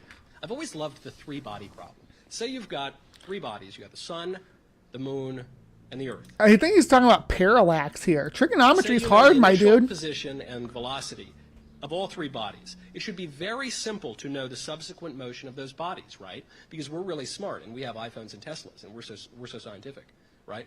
Except we can't do it. And not only can we... Is Leo still out there? Is Leophilia still with us? Because this sounds like something he might know about. Let me see. No, Leo's gone. The three-body problem. I don't understand what he's talking about, but it sounds like he's talking about trigonometry and saying we can't do trig. Not know the subsequent motion of those bodies, but we can know for a fact that we cannot know it. It turns out that there is no general closed-form solution for their motion. Take Hilbert's problems. If anyone has taken a college math course, you've probably heard of Hilbert's problems. 23 problems in mathematics put forward at the turn of the 20th century by the mathematician David Hilbert.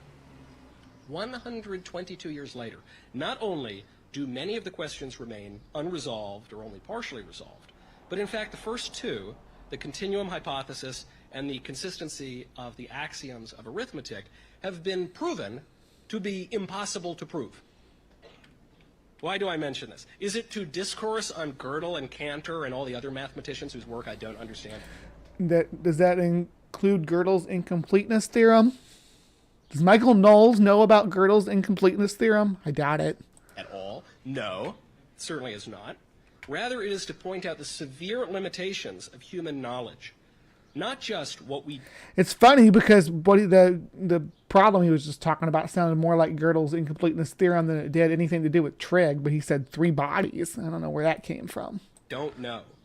But what we provably cannot possibly know. The scientific worldview, more than other representations, has flattered us into believing that we can comprehend and therefore control ultimate reality. It is the pretense of the mad scientist in the laboratory and the serpent in the Garden of Eden, the lie that we shall be as gods. In reality, that appeal to our pride has brought... Screw you, dude. I'm getting my robot body.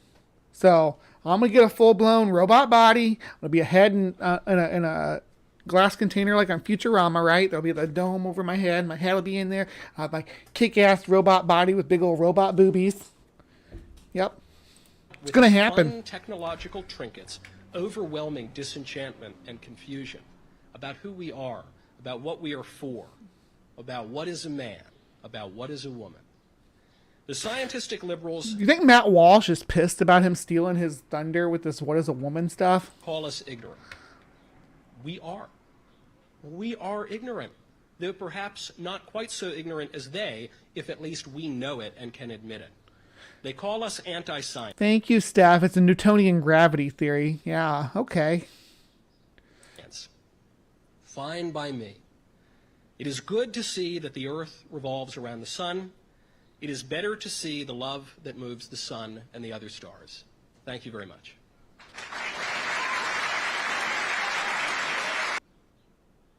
Love that moves the other stars. So that was a little bit of Creation Watch with none other than Michael Knowles. So, eek, pretty gross stuff. Actually, it churned my live chat all around and actually got shuffled my moderator deck a little bit. So, yeah, that was wild. A wild ride. And what is a woman and all that good stuff. I have to address it. All right, so I know some people are here for the sharks because it's July, which I do a shark segment every week in July. I got sharks coming up. Not just sharks, though. We're also, we got two topics. We got a paleo peak with sharks, and then we have some strange science with some otters. So I'll see you guys over there.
We need to build a wall. We need to build a wall. We need to build a big, beautiful wall. We need to build a wall. We need to build a wall. We need to build a big, beautiful wall. We need to build a wall. We need to build a wall. We need to build a big, beautiful wall. We need to build a wall. We need to build a wall. We need to build a big, beautiful wall. On her way to work one morning, down the path along the lake, a tender-hearted woman saw a poor, half-frozen steak. His pretty colored skin had been all frosted with the dew. Poor thing, she cried, I'll take you in, and I'll take care of you.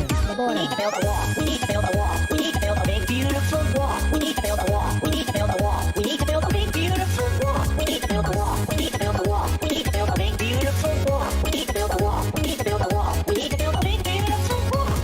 But if I hadn't brought you in by now, oh heavens, you would have died. She stroked his pretty skin again and kissed him and held him tight. But instead of saying thank you, that snake gave her a vicious bite.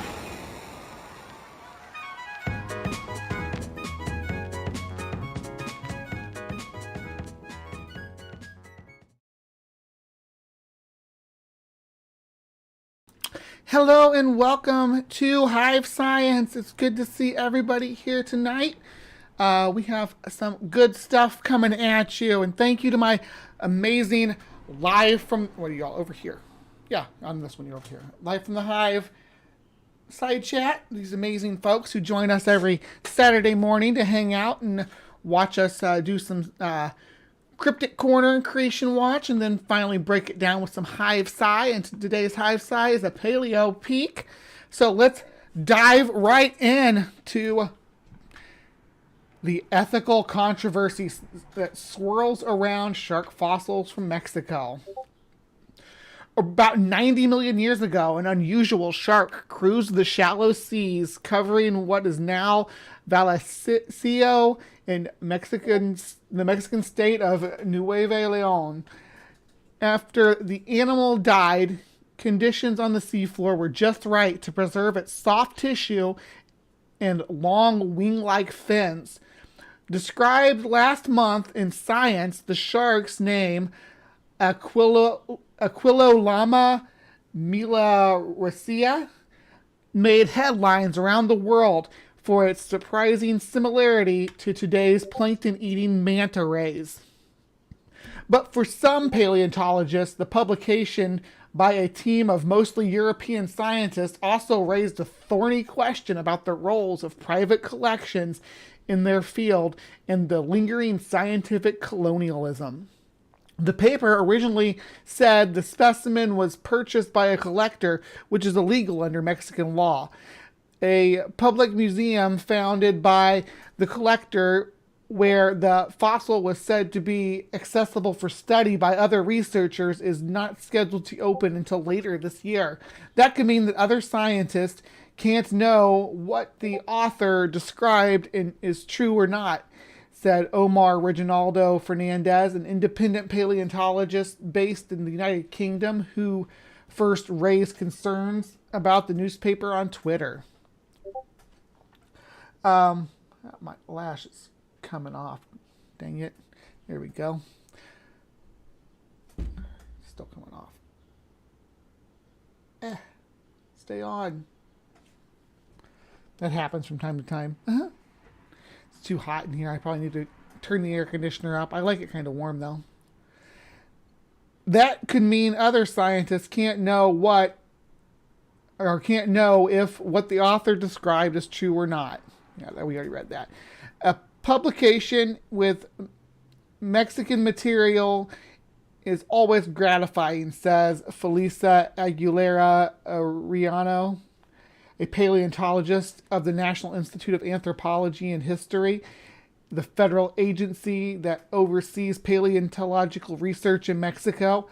However, she says it is unethical to claim the existence of a museum that is not yet finished. It is totally clear that fossils considered national heritage are not marketable. On the 15th of April, Science published an erratum noting that starting the 1st of May, the fossil will be housed in the Museo del Desierto in Saltillo, Mexico, until the originally listed public museum is built. For now, the fossil is at the home of Mauricio Fernandez Garza, a Mexican businessman, politician, and fossil collector who says the fossil is accessible to scientists. Co-author Wolfgang Stinsbeck, a paleontologist at Heidelberg University, says the team followed all Mexican laws and did not purchase the fossil, which he says is officially registered with INAH as required. Fernandez Garza says he did not buy the fossil either. The shark turned up in a slab of rock after he purchased it from a fossil-rich limestone quarry in Vallecillo. He said, "I buy the rocks that might contain fossils." He says this is legal under Mexican law. He and Stinsbeck say buying the slab saves potential fossils from destruction. Fernandez Garza adds that organized crime has recently taken an interest in Vallecillo site and that other private collectors are now illegally buying its fossils. On the 8th of April, Science made an online correction to the paper's supplementary material, updating the fossil's current location and removing the word purchase from the materials and methods section in order to avoid a mix-up and misinterpretation of the circumstances around the fossil's discovery.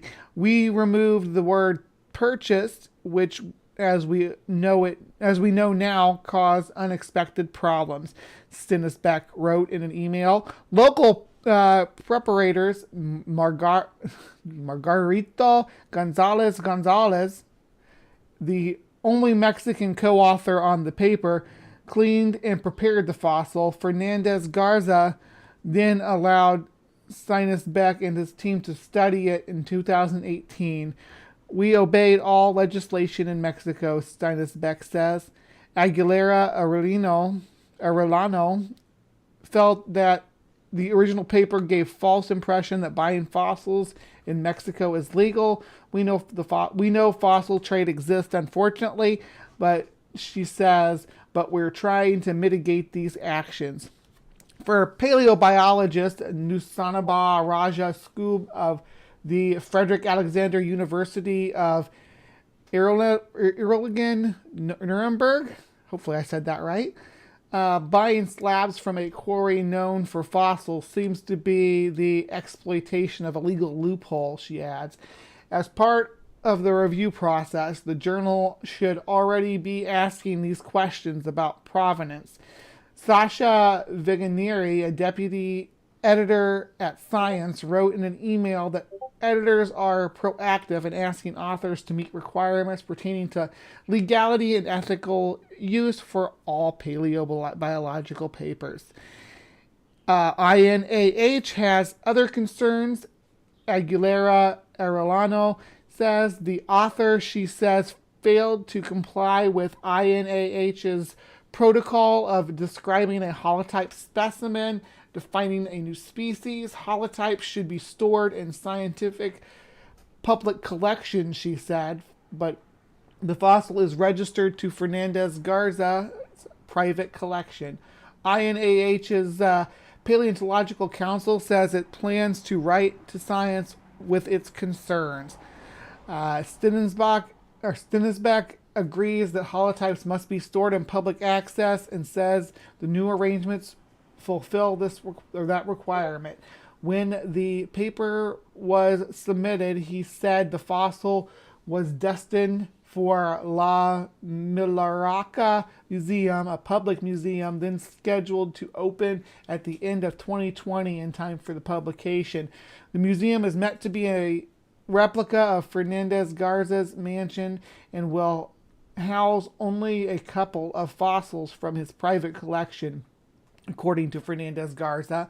However, the pandemic delayed construction while dealing with reviews and queries last year. The museum construction's timetable slipped our mind. Stinisbeck wrote in an email, all of us were convinced that the opening of the museum would happen. Here's some of his fossil collection. Or no, let's see, this is Fernandez Garza poses with a prized fossil specimen in the cover of the Science issue describing the new fossil shark species. So cool. Science editorial's policy requires all fossils described in the journal to be accessible to researchers, but allows fossils to be deposited in private collections as long as full public access is available. But some paleontologists are not pleased that the fossil is now in the collector's home and will reside in a museum with a private collection in the coming months. The private collection access will always remain at the discretion of the collector, says Rajesh Skoob. The Society of Vertebrate Paleontology, SVP, in its Code of Ethics stresses the need for public access to publish fossils and has called on journal editors not to publish on privately held specimens because private collectors can restrict access at any time, says Margaret Lewis, SVP, Vice President and paleontologist at Stockton University. The Journal of Vertebrate Paleontology does not publish on such specimens, she says, adding that SVP plans to write science about the issue raised in the paper. The controversy over A. Millarque, that's Millarque. I don't know if that's what it's really spelled, but if it's Millarque, that'd be funny because it's a lot of Millarque around it.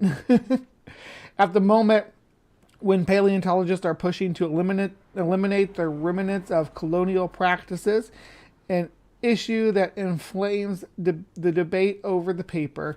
In Mexico, before a 1986 law made buying and selling fossils illegal, foreigners came, they worked, they took things away, and you never heard about it, says paleontologist Gerardo Carbat Shinona at the Eliseo Palacios Aguilera Museum of Paleontology in Tuxtla Gutierrez, Mexico. He wishes Stinisbeck's team had collaborated with scientists based in Mexico, as new INAH guidelines published on the 4th of February require foreign researchers to do. He says such partnership is key to following Mexican law and making sure fossils are collected and housed safely and publicly in developing Mexico's emerging paleontological community. Lewis echoes that view. Collaborating with Mexican paleontologists might have helped the author avoid this issue that rose in the paper. Rajeskub says, Eberhard Frey, a paleontologist of the State Museum of National History, Karlsruhe, and co-author on the shark paper, counters that as long as the local laws are followed, doing research without local scientists is not problematic. He laments that everybody is seeking jurisdiction arguments to get fossils nationalized rather than making international agreements to study them.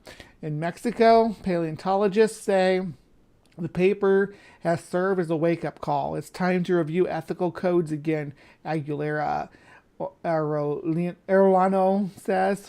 For now, the new INAH guidelines require scientific collaboration, may help avoid new controversies. Carbat Canona says, I'm butchering all these names. I'm so sorry to these people, but it's an interesting turn of events.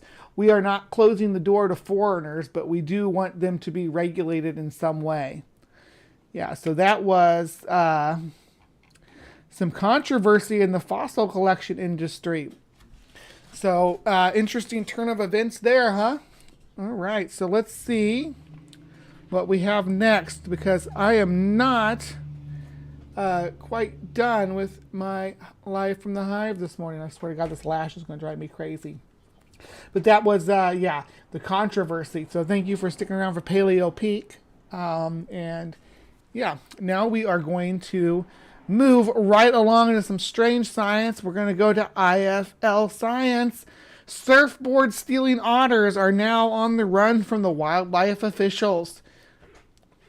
The ocean is a dangerous place at the best of times, and now another creature, sea otters by name in 841, has joined the orcas in the great uprising of marine animals in 2023. We jest, of course, but maybe consider other places to surf in the summer than California's coast. Otter 841 is a 5-year-old female sea otter who has been hijacking the surfboards of surfers in Santa Cruz, California. Unfortunately, she has a somewhat tragic backstory. Otter 841's mother, Otter 723, was orphaned as a youngster and raised in captivity, according to the BBC. After Otter 723's release back into the waters off California coast, offer of squid from people habituated her and led to her climbing aboard kayaks in search of food. After this, she was recaptured and cared for by a team of marine wildlife veterinary care and research center in Santa Cruz, where they revealed she was pregnant and she gave birth while at the center. The pup was Otter 841. After the pup was weaned, she was moved to Monterey Bay Aquarium, where the caretakers of Otter 841 took extra care not to give her positive association with people before her release. After 1 year of being in the wild without issue, we started receiving reports of her interacting with surfers, kayakers, and paddleboarders.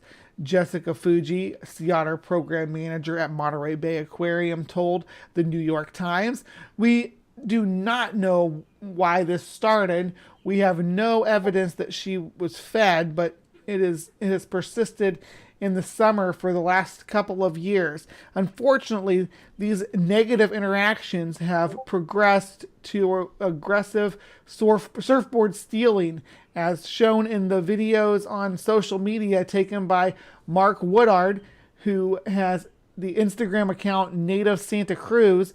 What's worse is that if Otter 841 were to bite someone, she would have to be killed by the state. Before it gets to that point, though, officials from California's Fish and Wildlife Service, CFWS, are attempting to catch the wily sea otter. Due to the increased public safety risk, the team from CDFW and the Monterey Bay Aquarium trained in the capture of handling of sea otters has been deployed in an attempt to capture and rehome her. A spokesperson from California's Department of Fish and Wildlife said in a statement reported to the New York Times. And yes, we're going to watch the videos. Here is the Fish and Wildlife boat, the bait surfboard deployed. They're trying to lure her in with bait surfboards. Here we go.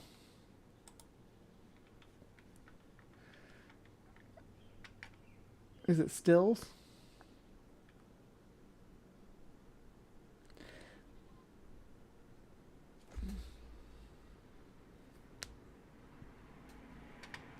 They seem happy. Doesn't seem like she's being too aggressive. There's another otter.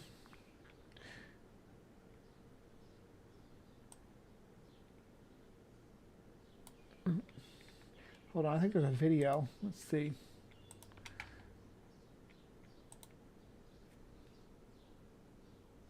Nope, it's just the stills. I thought there was going to be a video.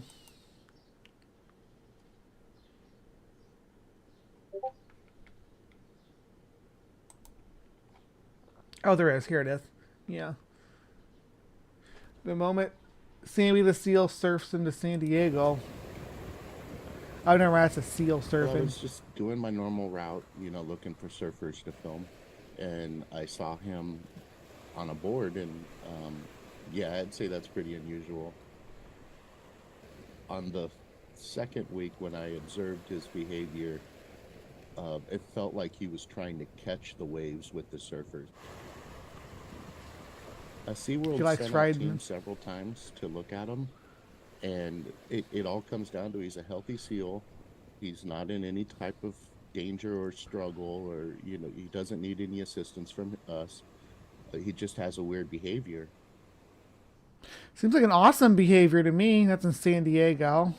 So far, Otter 841 has evaded captured and remained at large. Sammy the Surfing Seal is what I was looking at, I guess, when I said that I had another video. All right, 1 second here.